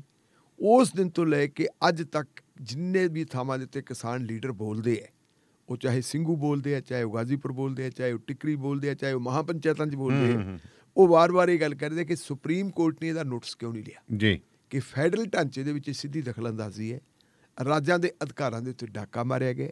ਇਹ ਸਟੇਟ ਸਬਜੈਕਟ ਹੈ ਤੇ ਕੇਂਦਰ ਨੇ ਕਾਨੂੰਨ ਇੱਥੇ ਕਿਵੇਂ ਬਣਾਤੇ। ਵੱਡੇ ਅਖਬਾਰ ਚੱਕ ਕੇ ਦੇਖ ਲਓ ਤੁਸੀਂ, ਸੋਸ਼ਲ ਮੀਡੀਆ ਦੇਖ ਲਓ, ਇਲੈਕਟ੍ਰੋਨਿਕ ਮੀਡੀਆ ਦੇਖ ਲਓ, ਇੰਟਰਵਿਊਜ਼ ਆ ਰਹੀਆਂ ਜੀ। ਜਿਹੜੇ ਖੇਤੀ ਨਾਲ ਰਿਲੇਟਡ ਲੋਕ ਹੈ, ਮਾਹਰ ਹੈ, ਜਿਹੜੇ ਜਿਨ੍ਹਾਂ ਦੇ ਕੋਲ ਜ਼ਮੀਨ ਭਾਵੇਂ ਹੈ ਨਹੀਂ, ਡਾਕਟਰ ਦਵਿੰਦਰ ਸ਼ਰਮਾ ਵਰਗੇ ਪਰ ਉਹ ਮਾਹਰ ਬਣੇ ਹੋਏ ਆ, ਉਹ ਆ ਕੇ ਉੱਥੇ ਇੰਟਰਵਿਊਜ਼ ਦਿੰਦੇ ਆ ਕਿ ਇਹਨੂੰ, ਇਸ ਮਾਮਲੇ ਨੂੰ ਜਿਹੜਾ ਸੂਮੋਟੋ ਲੈਣਾ ਚਾਹੀਦਾ ਸੀ, ਇਹਨੂੰ ਸੂਮੋਟੋ ਨਹੀਂ ਲਿਆ ਜੀ। ਫਿਰ ਤੁਹਾਡੇ ਮੈਂ ਇੱਕ ਯਾਦ ਕਰਾਉਣਾ ਹੈ, ਤੁਸੀਂ ਉਹ ਟਾਈਮ ਯਾਦ ਕਰੋ ਜਦੋਂ ਪਹਿਲਾਂ 1 ਸਾਲ ਪਹਿਲਾਂ ਜੀ ਪਹਿਲੀ ਵਾਰੀ ਲਾਕਡਾਊਨ ਲੱਗਿਆ ਹੈ। ਉਸ ਵੇਲੇ ਲੱਖਾਂ ਦੀ ਤਾਦਾਦ ਦੇ ਵਿੱਚ ਮਜ਼ਦੂਰ ਹੈ ਜਿਹੜੇ, ਜਿਨ੍ਹਾਂ ਨੂੰ ਪਤਾ ਸੀ ਕਿ ਸਾਡੀਆਂ ਨੌਕਰੀਆਂ ਗਈਆਂ ਜੀ, ਜਿਨ੍ਹਾਂ ਨੂੰ ਇਹ ਪਤਾ ਸੀਗਾ ਕਿ ਸਾਨੂੰ ਮਾਲਕਾਂ ਨੇ ਘਰਾਂ ਚੋਂ ਬੇਦਖਲ ਕਰ ਦੇਣਾ, ਅਸੀਂ ਕਿਰਾਇਆ ਕਿੱਥੋਂ ਦੇਵਾਂਗੇ, ਜਿਨ੍ਹਾਂ ਨੂੰ ਇਹ ਪਤਾ ਕਿ ਜਦੋਂ ਨੌਕਰੀਆਂ ਚਲੀਆਂ ਗਈਆਂ ਅਸੀਂ ਬੱਚਿਆਂ ਨੂੰ ਰਾਸ਼ਨ ਕਿੱਥੋਂ ਲੈ ਕੇ ਆਵਾਂਗੇ, ਉਹਨਾਂ ਦਾ ਪੇਟ ਕਿਵੇਂ ਭਰਾਂਗੇ। ਉਹਨਾਂ ਵਿਚਾਰਿਆਂ ਨੇ ਭੁੱਖਿਆਂ ਤੇ ਆਏ ਨੇ, ਸਿਰਾਂ ਦੇ ਉੱਤੇ ਆਪਣਾ ਸਮਾਨ ਚੱਕਿਆ, ਕਿਸੇ ਨੇ ਸੂਟਕੇਸ ਖਿੱਚਿਆ ਉੱਤੇ ਬੱਚੇ ਬਿਠਾ ਕੇ ਤੁਰ ਪਏ ਵਿਚਾਰੇ। ਕਿਤੇ ਧੀਆਂ ਮਤਲਬ ਪਿਓਾਂ ਨੂੰ ਸਾਈਕਲ ਤੇ ਜਾਂ ਰਿਕਸ਼ੇ ਦੇ ਉੱਤੇ ਬਿਠਾ ਕੇ ਲਈ ਜਾਂਦੀਆਂ। ਇਸ ਕਿਸਮ ਦਾ ਜਦੋਂ ਇਹ ਮੰਜ਼ਰ ਹੋਇਆ ਤੇ ਫਿਰ ਤੁਹਾਨੂੰ ਇਹ ਵੀ ਯਾਦ ਆਇਆ ਵੀ ਇੱਕ ਵਾਰੀ ਵਿਚਾਰੇ ਥੱਕੇ ਟੁੱਟੇ ਮਜ਼ਦੂਰ ਆ ਜਿਹੜੇ ਇਹ ਸੋਚ ਕੇ ਕਿ ਲਾਕਡਾਊਨ ਲੱਗਿਆ ਟ੍ਰੇਨਾਂ ਨੇ ਕਿਹੜਾ ਆਉਣਾ, ਉਹ ਵਿਚਾਰੇ ਰੇਲਵੇ ਦੀ ਟ੍ਰੇਨ ਦੇ ਉੱਤੇ ਸੌਂ ਗਏ ਤੇ ਉੱਤੋਂ ਦੀ ਗੱਡੀ ਲੰਘੀ ਸੀ। ਕਿੰਨੇ ਬੰਦੇ ਉਦੋਂ ਮਾਰੇ ਗਏ ਸੀ। ਉਹਨਾਂ ਦਿਨਾਂ ਦੇ ਵਿੱਚ ਇਹੀ ਬੋਬਡੇ ਸਾਹਿਬ ਸਾਡੇ ਦੇਸ਼ ਦੀ ਸੁਪਰੀਮ ਕੋਰਟ ਦੇ ਚੀਫ ਜਸਟਿਸ ਸੀ ਜੀ। ਤੇ ਉਦੋਂ ਇੱਕ ਜਿਹੜੀ ਹੈਗੀ ਹੈ ਜਨਹਿਤ ਪਟੀਸ਼ਨ ਦਾਇਰ ਕੀਤੀ ਸੀ। ਪਟੀਸ਼ਨ ਦਾਇਰ ਕਿਹਨੇ ਕੀਤੀ ਸੀ? ਉਹਦੇ ਚ ਵਕੀਲ ਸੀ ਪ੍ਰਸ਼ਾਂਤ ਭੂਸ਼ਣ ਜੀ। ਉਹਨਾਂ ਨੇ ਕਿਹਾ ਸੀ ਮਜ਼ਦੂਰਾਂ ਦੀ ਇੰਨੀ ਭੈੜੀ ਹਾਲਤ ਹੋ ਰਹੀ ਹੈ, ਇਹਦੇ ਬਾਰੇ ਕੁਝ ਦਿਸ਼ਾ ਨਿਰਦੇਸ਼ ਸਰਕਾਰ ਨੂੰ ਦੇ ਦਿਓ। ਚਾਹੀਦਾ ਤਾਂ ਸੀ ਕਿ ਸੂਮੋਟੋ ਨੋਟਿਸ ਲੈਂਦੀ ਸੁਪਰੀਮ ਕੋਰਟ, ਪਰ ਸੂਮੋਟੋ ਨੋਟਿਸ ਕੀ ਲੈਣਾ ਸੀ? ਜਿਹੜੀ ਪਟੀਸ਼ਨ ਦਾਇਰ ਕੀਤੀ ਸੀ ਜਨਹਿਤ, ਉਹ ਜਨਹਿਤ ਪਟੀਸ਼ਨ ਵੀ ਰੱਦ ਕਰਤੀ ਸੀ। ਕਹਿੰਦੇ ਕੋਈ ਲੋੜ ਨਹੀਂ। ਬਾਅਦ ਦੇ ਵਿੱਚ ਜਦੋਂ ਹਾਲਾਤ ਬਹੁਤ ਜ਼ਿਆਦਾ ਵਿਗੜ ਗਏ ਤੇ ਫਿਰ ਇੱਕ ਸੂਮੋਟੋ ਜੋ ਲੈ ਕੇ ਜੀ ਚੰਗਾ ਇਹਨਾਂ ਦੇ ਰਾਸ਼ਨ ਦਾ ਪ੍ਰਬੰਧ ਕਰਦੇ, ਜੋ ਕਰਦੇ ਬਾਹਰ ਕਰਦੇ। ਹੁਣ ਵੱਡਾ ਸਵਾਲ ਇਹ ਪੈਦਾ ਹੁੰਦਾ ਹੈ ਕਿ ਇਸ ਮਾਮਲੇ 'ਤੇ ਕਿਸੇ ਨੇ ਪਟੀਸ਼ਨ ਹੀ ਨਹੀਂ ਪਾਈ ਸੁਪਰੀਮ ਕੋਰਟ 'ਚ। ਸੁਪਰੀਮ ਕੋਰਟ 'ਚ ਕਿਸੇ ਨੇ ਪਟੀਸ਼ਨ ਨਹੀਂ ਪਾਈ। ਇਹ ਮਾਮਲਾ ਸੁਪਰੀਮ ਕੋਰਟ ਨੇ ਸੂਮੋਟੋ ਲਿਆ ਤੇ ਮੇਰੀ ਸਮਝ ਹੈ ਕਿ ਸੂਮੋਟੋ ਲਿਆ ਨਹੀਂ, ਸੂਮੋਟੋ ਦਵਾਇਆ ਗਿਆ। ਕਿਹਾ ਗਿਆ ਕਿ ਜੀ ਇਹਨੂੰ ਸੂਮੋਟੋ ਲੈ ਲਓ, ਕਿਉਂਕਿ ਮਾਣਯੋਗ ਚੀਫ ਜਸਟਿਸ ਸਾਹਿਬ ਜਿਹੜੇ ਅੱਜ ਸੇਵਾ ਮੁਕਤ ਹੋ ਰਹੇ ਹੈ, ਉਹਨਾਂ ਨੇ ਇਹ ਗੱਲ ਵੀ ਕਹਿ ਦਿੱਤੀ ਸੀ ਕਿ ਵੱਖ-ਵੱਖ ਹਾਈ ਕੋਰਟਾਂ 'ਚ ਕੇਸ ਚੱਲਦੇ। ਇਹ ਵੱਖ-ਵੱਖ ਹਾਈ ਕੋਰਟਾਂ ਦੇ ਵਿੱਚ ਆਪਾ ਵਿਰੋਧੀ ਕਿਤੋਂ ਕੋਈ ਫੈਸਲਾ ਆਜੂ, ਕਿਤੇ ਕੋਈ ਫੈਸਲਾ ਆਜੂ। ਇਸ ਕਰਕੇ ਸਾਰੇ ਮਾਮਲੇ ਅਸੀਂ ਇੱਥੇ ਕਿਉਂ ਨਾ ਬੁਲਾ ਲਈਏ। ਇਹ ਮਾਮਲੇ ਇੱਥੇ ਵੀ ਬੁਲਾਏ ਜਾ ਸਕਦੇ ਆ। ਸੁਪਰੀਮ ਕੋਰਟ ਹੀ ਦਾ ਫੈਸਲਾ ਕਰੂਗੀ। ਪਰ ਉਹ ਕਹਿੰਦੇ ਮੈਂ ਸੈਟਿਸਫਾਈਡ ਰਿਟਾਇਰ ਹੋ ਗਿਆ, ਆ ਗਿਆ ਉਹਨਾਂ ਦਾ ਬਿਆਨ। ਉਹ ਤਾਂ ਸੈਟਿਸਫਾਈਡ ਰਿਟਾਇਰ ਹੋ ਗਏ, ਉਹ ਰਿਟਾਇਰ ਹੋ ਗਏ। ਪਰ ਸਵਾਲ ਤਾਂ ਇਹ ਹੈ ਕਿ ਉਹ ਰਿਟਾਇਰ ਤਾਂ ਹੋ ਗਏ, ਪਰ ਅੱਜ ਜਿਹੜੀ ਉਹਨਾਂ ਨੇ ਕੀਤੀ ਉਹ ਕਹਿੰਦੇ ਜੀ ਅੱਜ ਸੁਣਵਾਈ ਮੁਲਤਵੀ ਹੋ ਗਈ। ਜਿਹੜੀ ਕੱਲ ਉਹਨਾਂ ਨੇ ਆਪਣੇ ਕੋਲੇ ਸਾਰਾ ਕੁਝ ਲਿਆਉਣ ਦੀ ਗੱਲ ਕੀਤੀ ਸੀ, ਅੱਜ ਸੁਣਵਾਈ ਮੁਲਤਵੀ ਹੋ ਗਈ ਕਿਉਂਕਿ ਕੇਂਦਰ ਸਰਕਾਰ ਨੇ ਸਮਾਂ ਮੰਗ ਲਿਆ। ਇਹ ਆਪਾਂ ਨੂੰ ਪਤਾ ਕਿ ਜਦੋਂ ਕਿਸੇ ਨੂੰ ਨੋਟਿਸ ਦਿੱਤਾ ਜਾਂਦਾ ਕਿ ਆਓ ਤੇ ਤੁਸੀਂ ਆਪਣਾ ਗੱਲ, ਉਹਨਾਂ ਨੇ ਆ ਕੇ ਸਮਾਂ ਮੰਗਣਾ ਤੇ ਸਮਾਂ ਉਹਨਾਂ ਨੂੰ ਦੇਣਾ ਪੈਣਾ। ਹੁਣ ਅਗਲੀ ਪੇਸ਼ੀ ਵੇਲੇ ਨੂੰ ਕੀ ਹੋਣਾ ਕਿ ਅਗਲੀ ਪੇਸ਼ੀ ਵੇਲੇ ਨੂੰ ਇਹ ਸਾਰੇ ਦੇ ਸਾਰੇ ਮਾਮਲੇ ਜਿਹੜੇ ਹੈਗੇ ਆ ਹਾਈ ਕੋਰਟਾਂ 'ਚੋਂ ਖਿੱਚ ਕੇ ਸੁਪਰੀਮ ਕੋਰਟ 'ਚ ਆ ਜਾਣਗੇ ਤੇ ਸੁਪਰੀਮ ਜਿਹੜਾ ਹਾਈ ਕੋਰਟਾਂ ਦੇ ਵਿੱਚੋਂ ਜਿਹੜੀ ਮਿੱਟੀ ਪਲੀਤ ਹੁੰਦੀ ਹੈ ਸਰਕਾਰ ਦੀ, ਉਹ ਮਿੱਟੀ ਪਲੀਤ ਨਹੀਂ ਸੀ ਹੋਣੀ। ਉਹ ਤੋਂ ਬਚਣਾ ਸੀ। ਉਹ ਤੋਂ ਬਚਣ ਵਾਸਤੇ ਇਹ ਸਾਰੀ ਐਕਸਰਸਾਈਜ਼ ਕੀਤੀ ਗਈ ਹੈ। ਚਲੋ ਉਹ ਤਾਂ ਮਤਲਬ ਗ੍ਰੇਸਫੁਲੀ ਰਿਟਾਇਰ ਹੋ ਗਿਆ, ਸੈਟਿਸਫਾਈਡ ਹੋ ਗਏ ਹੈ। ਪਰ ਜਿਨ੍ਹਾਂ ਲੋਕਾਂ ਦੇ ਇਹ ਮਾਮਲੇ ਐਡੇ ਵੱਡੇ ਸਾਹਮਣੇ ਪਏ ਆ, ਉਹਨਾਂ ਲੋਕਾਂ ਦਾ ਹੋਊਗਾ ਕੀ? ਲੋਕ ਮਰ ਰਹੇ ਆ, ਆਕਸੀਜਨ ਮਿਲ ਨਹੀਂ ਰਹੀ। ਤੁਸੀਂ ਦੱਸੀ ਜਾਂਦੇ ਹੋ ਕਿ ਹੁਣ ਤਾਂ ਹਾਲਤ ਇਹ ਬਣ ਗਈ ਜੀ। ਕਹਿੰਦੇ ਜਿਹੜੀ ਪੰਜਾਬ ਨੂੰ ਆਕਸੀਜਨ ਆਉਣੀ ਸੀ ਹਰਿਆਣੇ ਤੋਂ ਕਿਸੇ ਪਲਾਂਟ ਦੇ ਵਿੱਚੋਂ, ਪਾਣੀਪਤ ਵਾਲੇ ਤੋਂ ਉੱਥੇ ਕਹਿੰਦੇ ਜੀ ਉਹਨਾਂ ਨੂੰ ਕੈਂਟਰ ਨਹੀਂ ਪੰਜਾਬ ਦਾ ਕੈਂਟਰ ਨਹੀਂ ਲੱਗਣ ਦਿੱਤਾ ਜਾ ਰਿਹਾ। ਕੱਲ ਆਪਾਂ ਵੈਬਸਾਈਟ ਦੇ ਉੱਤੇ ਖਬਰ ਕਵਰੀ ਕੀਤੀ ਹੈ 30% ਦੀ ਜੇਕਰ ਸਾਰਾ 30 ਟਨ ਆ ਰਹੀ ਹੈ ਜਿੱਥੇ 120 ਟਨ ਆਉਣੀ ਸੀ। ਹਾਂ, ਤੇ ਉਹ ਜਿਹੜਾ ਕੇਜਰੀਵਾਲ ਹੈ ਉਹ ਪ੍ਰਧਾਨ ਮੰਤਰੀ ਦੀ ਮੀਟਿੰਗ 'ਚ ਪਿੱਟੀ ਜਾਂਦਾ ਹੈ। ਉਹ ਕਹਿੰਦਾ ਵੀ ਮੈਂ ਮੁੱਖ ਮੰਤਰੀ ਤਾਂ ਜ਼ਰੂਰ ਹਾਂ, ਪਰ ਮੇਰੇ ਪੱਲੇ ਕੀ ਹੈ ਮੈਨੂੰ ਇਹ ਤਾਂ ਦੱਸ ਦਿਓ। ਤੇ ਉਹ ਨਾਲ ਦੀ ਨਾਲ ਕਹੀ ਜਾਂਦਾ ਸ਼੍ਰੀਮਾਨ ਜੀ ਸਾਨੂੰ ਉੜੀਸਾ ਤੋਂ ਹੀ ਦਵਾ ਦਿਓ ਗੈਸ। ਕਿਤੋਂ ਤੁਸੀਂ ਗੈਸ ਦਵਾਤੇ ਹੋ? ਸਰ ਗੰਗਾ ਰਾਮ ਹਸਪੀਟਲ ਦੀ ਰਿਪੋਰਟ ਆ ਗਈ ਜੀ, ਉੱਥੇ ਵੀ ਗੈਸ ਖਤਮ ਹੋ ਗਈ। ਉੱਥੇ ਅੱਜ ਸਵੇਰ ਤੱਕ ਅੱਜ ਸਵੇਰੇ ਜਿਹੜੀ 8 ਵਜੇ ਉਹਨਾਂ ਦਾ ਬੁਲੇਟਿਨ ਆਇਆ, ਉਸ ਬੁਲੇਟਿਨ ਦੇ ਵਿੱਚ ਉਹਨਾਂ ਨੇ ਦੱਸਿਆ ਕਿ 25 ਬੰਦੇ ਜਿਹੜੇ ਹੈਗੇ ਪਿਛਲੇ 24 ਘੰਟਿਆਂ 'ਚ ਮਾਰੇ ਜਾ ਚੁੱਕੇ, ਔਰ 60 ਜਿਹੜੇ ਹੈਗੇ ਆ ਉਹ ਮਤਲਬ ਜਿਹੜੇ ਮਰਨ ਵਾਲੀ ਹਾਲਤ ਦੇ ਵਿੱਚ ਪਏ ਹੈ। ਜੇ ਉੱਥੇ ਨਾ ਪਹੁੰਚੀ ਗੈਸ, ਉਹ ਕਹਿੰਦੇ ਸੀ ਸਿਰਫ 2 ਘੰਟਿਆਂ ਦੀ ਗੈਸ ਰਹਿ ਗਈ ਤੇ ਪ੍ਰੈਸ਼ਰ ਘਟ ਗਿਆ, ਉੱਥੇ ਲੋਕਾਂ ਨੇ ਹੋਰ ਮਰ ਜਾਣਾ। ਸੋ ਇਸ ਵੇਲੇ ਅਸੀਂ ਕਹਿ ਦਈਏ ਕਿ ਜਿਹੜੀਆਂ ਸਾਡੀਆਂ ਦੇਸ਼ ਦੀਆਂ ਹਾਈ ਕੋਰਟਾਂ ਆਪਣੀ ਠੀਕ ਭੂਮਿਕਾ ਨਿਭਾ ਰਹੀਆਂ, ਲੇਕਿਨ ਸੁਪਰੀਮ ਕੋਰਟ ਦੀ ਹਾਲਤ ਇਹ ਹੈ ਕਿ ਸੁਪਰੀਮ ਕੋਰਟ ਦੇ ਵਿੱਚ ਫਿਰ ਰਿਟਾਇਰ ਹੋਣ ਤੋਂ ਬਾਅਦ ਅੱਗੇ ਤਾਂ ਹੁਣ ਗਵਰਨਰ ਉਹ ਪਹਿਲਾਂ ਇੱਕ ਬਣ ਹੀ ਗਏ ਤੇ ਇੱਕ ਹੋਰ। ਹਾਂ, ਉਹ ਜਿਹੜੀ ਅੱਗੇ ਵਾਲੀ ਗੱਲ ਹੈ ਨਾ, ਅੱਗੇ ਵਾਲੀ ਗੱਲ ਜਿਹੜੀ ਹੈਗੀ ਹੈ, ਜੋ ਹਾਈ ਕੋਰਟਾਂ ਚੰਗੇ ਕੰਮ ਕਰਦੀਆਂ ਸਗੋਂ ਉਹਨਾਂ ਦੇ ਉੱਤੇ ਰੋਕ ਲਾਈ ਜਾਂਦੀ ਹੈ। ਇਲਾਹਾਬਾਦ ਹਾਈ ਕੋਰਟ ਦੇ ਫੈਸਲੇ ਉੱਤੇ ਰੋਕ ਲਾਉਣ ਦਾ ਮਤਲਬ ਆਪਾਂ ਨੂੰ ਪਤਾ ਹੀ ਹੈ ਸੁਪਰੀਮ ਕੋਰਟ ਦਾ ਕੀ ਹੈ। ਹੁਣ ਇਹ ਸਾਰੇ ਮਾਮਲੇ ਜਿਹੜੇ ਹੈ ਚੱਕ ਕੇ ਉੱਥੇ ਆ ਜਾਣਗੇ ਤੇ ਬਸ ਉਹ ਅੱਲਾ ਖੈਰ ਸਲਾ ਉਹ ਹੋ ਜਾਣਗੇ ਜੀ। ਚਲੋ ਸਭ ਉੱਧਰ ਫਿਰ ਇਹ ਸਮਾਜ, ਅਸੀਂ ਕਹਿੰਦੇ ਇਸ ਸਮਾਜ ਦਾ ਹਿੱਸਾ ਹੋਣ ਤੇ ਵੀ ਕਹਿੰਦੇ ਸ਼ਰਮਿੰਦਾ। ਇਹ ਕਿਹਨੇ ਕਿਹਾ? ਇਹ ਜੀ ਜਿਹੜੀ ਬੰਬੇ ਹਾਈ ਕੋਰਟ ਹੈ ਨਾ, ਬੰਬੇ ਹਾਈ ਕੋਰਟ ਦਾ ਇੱਕ ਬੈਂਚ ਹੈ ਨਾਗਪੁਰ ਜੀ। ਉਸ ਬੈਂਚ ਦੇ ਸਾਹਮਣੇ ਕੇਸ ਆਇਆ। ਕੇਸ ਇਹ ਹੈ ਕਿ ਨਾਗਪੁਰ ਦੇ ਵਿੱਚ ਇੱਕ ਜਿਹੜੀ ਹੈਗੀ ਹੈ ਐਂਟੀਵਾਇਰਸ ਡਰੱਗ, ਉਹਦਾ ਇੰਜੈਕਸ਼ਨ ਹੈ, ਸ਼ਾਇਦ ਉਹਨੂੰ ਕਹਿੰਦੇ ਹੈਗੇ ਤੁਹਾਡਾ ਰੈਮਡੇਸਿਵਿਰ ਜੀ। ਰੈਮਡੇਸਿਵਿਰ ਨਾਂ ਦਾ ਇੰਜੈਕਸ਼ਨ ਜਿਹੜਾ ਹੈਗਾ ਉਹ ਉਹਦੇ 'ਚ ਨਹੀਂ ਆਇਆ, ਸਪਲਾਈ ਨਹੀਂ ਹੋਈ ਉਹਦੀ ਜੀ ਨਾਗਪੁਰ ਦੇ ਵਿੱਚ। ਇਹ ਮਾਮਲਾ ਉਹਨਾਂ ਦੇ ਕੋਲੇ ਆ ਗਿਆ, ਜੱਜ ਸਾਹਿਬਾਨ ਦੇ ਕੋਲੇ ਆ ਗਿਆ, ਬੈਂਚ ਕੋਲੇ ਆ ਗਿਆ। ਤੇ ਨਾਗਪੁਰ ਦੇ ਬੈਂਚ ਨੇ ਫਿਰ ਨਾਲ ਦੀ ਨਾਲ ਪੁੱਛਿਆ ਵੀ ਹਾਂਜੀ ਦੱਸੋ ਕਿਉਂ ਨਹੀਂ ਆਇਆ, ਇਹਦੇ ਬਾਰੇ ਸਾਨੂੰ ਕੁਝ ਜਵਾਬ ਦਿਓ। ਉੱਥੋਂ ਉਹਨਾਂ ਨੂੰ ਕੋਈ ਜਵਾਬ ਨਹੀਂ ਮਿਲਿਆ। ਹੁਣ ਨਾਗਪੁਰ ਹਾਈ ਕੋਰਟ ਦਾ ਬੈਂਚ ਜਿਹੜਾ ਹੈਗਾ, ਬੰਬੇ ਹਾਈ ਕੋਰਟ ਦਾ ਨਾਗਪੁਰ ਬੈਂਚ ਜਿਹੜਾ, ਉਹ ਕਹਿੰਦਾ ਹੈ ਕਿ ਦਵਾਈ ਦੇ ਨਾ ਪੁੱਜਣ ਤੇ ਜੀ ਅਸੀਂ ਇਸ ਹੱਦ ਤੱਕ ਟੁੱਟ ਗਏ ਹਾਂ, ਅਸੀਂ ਇਸ ਹੱਦ ਤੱਕ ਨਾਰਾਜ਼ ਹੋ ਗਏ ਹਾਂ ਕਿ ਇਹ ਜਿਹੜਾ ਸਾਡਾ ਦੇਸ਼ ਹੈ, ਸਾਡਾ ਸਿਸਟਮ ਹੈ, ਸਾਡਾ ਸਮਾਜ ਹੈ, ਇਹ ਸਾਡਾ ਸਿਸਟਮ ਸਾਡੇ ਜਿਹੜੇ ਲੋਕ ਹੈ, ਸਾਡੇ ਜਿਹੜੇ ਨਾਗਰਿਕ ਹੈ, ਜਿਹੜੇ ਸਾਡੇ ਮਰੀਜ਼ ਹੈ ਜੀ, ਉਹਨਾਂ ਨੂੰ ਪ੍ਰੋਟੈਕਟ ਨਹੀਂ ਕਰ ਰਿਹਾ। ਤੇ ਜਦੋਂ ਜੇ ਉਹਨਾਂ ਨੂੰ ਦਵਾਈ ਨਹੀਂ ਮਿਲਦੀ, ਉਹਨਾਂ ਦੇ ਜਿਹੜਾ ਜਿਉਣ ਦਾ ਹੱਕ ਹੈ ਜੀ, ਦਵਾਈ ਨਾ ਮਿਲਣ ਦਾ ਮਤਲਬ ਹੈ ਕਿ ਉਹਨਾਂ ਦਾ ਜਿਉਣ ਦਾ ਹੱਕ ਖੋਹ ਲਿਆ, ਦਾ ਹੱਕ ਉਹਨਾਂ ਦਾ ਖੋਹਿਆ ਗਿਆ। ਉਹ ਕਹਿੰਦੇ ਵੀ ਜਿਹੜਾ ਇਹ ਸਮਾਜ ਹੈ, ਅਜਿਹਾ ਸਮਾਜ, ਇਸ ਸਮਾਜ ਨੂੰ ਉਹਨਾਂ ਨੇ ਜਿਹੜੇ ਸ਼ਬਦ ਦੇ ਬਾਰੇ ਵਰਤੇ ਹੈ, ਬੁਰਾ ਜੀ, ਬੁਰਾ ਤੇ ਦੁਸ਼ਟ ਸਮਾਜ। ਕਹਿੰਦੇ ਸਾਨੂੰ ਇਸ ਗੱਲ ਦੀ ਸ਼ਰਮ ਆ ਰਹੀ ਹੈ ਕਿ ਅਸੀਂ ਇਸ ਬੁਰੇ ਤੇ ਦੁਸ਼ਟ ਸਮਾਜ ਦਾ ਹਿੱਸਾ ਜੀ। ਹੁਣ ਇੱਥੋਂ ਸਮਝ ਪੈਂਦੀ ਹੈ ਕਿ ਜੇ ਇੱਕ ਬੈਂਚੇ ਕਹਿ ਰਿਹਾ ਕਿ ਇਹ ਦੁਸ਼ਟ ਸਮਾਜ ਹੈ, ਦੁਸ਼ਟ ਤਾਂ ਬਹੁਤ ਜਿਹੜਾ ਹੈਗਾ, ਦੁਸ਼ਟ ਦਾ ਆਪਾਂ ਮਤਲਬ ਹੈ ਵੀ ਬਹੁਤ ਜਿਹੜਾ ਨਫ਼ਰਤ ਦਾ ਪਾਤਰ ਬੰਦਾ ਹੁੰਦਾ ਹੈ ਜੀ, ਉਹਨੂੰ ਕਹਿੰਦੇ। ਤੇ ਜੇ ਹਾਈ ਕੋਰਟ ਦਾ ਬੈਂਚ ਇਹ ਕਹਿਣ ਵਾਸਤੇ ਚਲਾ ਗਿਆ ਦਾਨੇਲੀਆ ਸਾਹਿਬ ਜੀ, ਦੁਨੀਆ ਦੇ ਵਿੱਚ ਸਾਡੇ ਦੇਸ਼ ਦੀ ਇੱਜ਼ਤ ਕੀ ਰਹਿ ਗਈ, ਸਤਿਕਾਰ ਕੀ ਰਹਿ ਗਿਆ ਜੀ। ਜਿਹੜੇ ਦੇਸ਼ ਦੇ ਮਤਲਬ ਜਿਹੜੇ ਲੋਕਾਂ ਦੇ ਜਾਂ ਲੋਕਾਂ ਨੂੰ ਲੀਡਰ ਕਹਿੰਦੇ ਵੀ ਤੁਸੀਂ ਸਬਰ ਕਰੋ, ਤੁਸੀਂ ਦੇਖੋ ਕਿ ਅਸੀਂ ਤੁਹਾਡਾ ਦੇਸ਼ ਕਿੱਥੋਂ ਤੱਕ ਪਹੁੰਚਾਤਾ ਜੀ। ਕੋਈ ਕਹਿੰਦਾ ਜੀ ਜਿਹੜਾ ਹੈਗਾ ਪਰਮਾਣੂ ਧਮਾਕਾ ਪੋਖਰਨ ਦੇ ਵਿੱਚ ਕੀਤਾ ਸੀ, ਵਾਜਪਾਈ ਸਾਹਿਬ ਨੇ ਕੀਤਾ ਸੀ, ਵਾਜਪਾਈ ਸਾਹਿਬ ਨੇ ਮੁਲਕ ਦਾ ਬਹੁਤ ਵੱਡਾ ਉਦੋਂ ਇਹ ਉਹਨਾਂ ਨੇ ਤਾਂ ਹਜੇ ਕਿਹਾ ਨਹੀਂ ਤੇ ਭਗਤ ਚੱਲ ਪਏ, ਭਗਤਾਂ ਨੇ ਕਹਿ ਦਿੱਤਾ ਸੀ। ਅਸਲ ਦੇ ਵਿੱਚ ਉਹ ਜਿਹੜੀ ਪ੍ਰਾਪਤੀ ਹੈ ਸਾਡੇ ਸਾਇੰਸਦਾਨਾਂ ਦੀ ਹੈ। ਇਸਰੋ ਜਿਹੜੀ ਹੈਗੀ ਹੈ ਜਿਹਦੇ ਤੇ ਅਸੀਂ ਫਖਰ ਕਰ ਸਕਦੇ ਹਾਂ, ਮਾਣ ਕਰ ਸਕਦੇ ਹਾਂ। ਇਸਰੋ ਕਹਿੰਦੇ ਜੀ ਮੰਗਲ ਤਾਰੇ ਤੱਕ ਪਹੁੰਚਣ ਦਾ ਇਹਨੇ ਪ੍ਰਬੰਧ ਕਰ ਲਿਆ ਜੀ।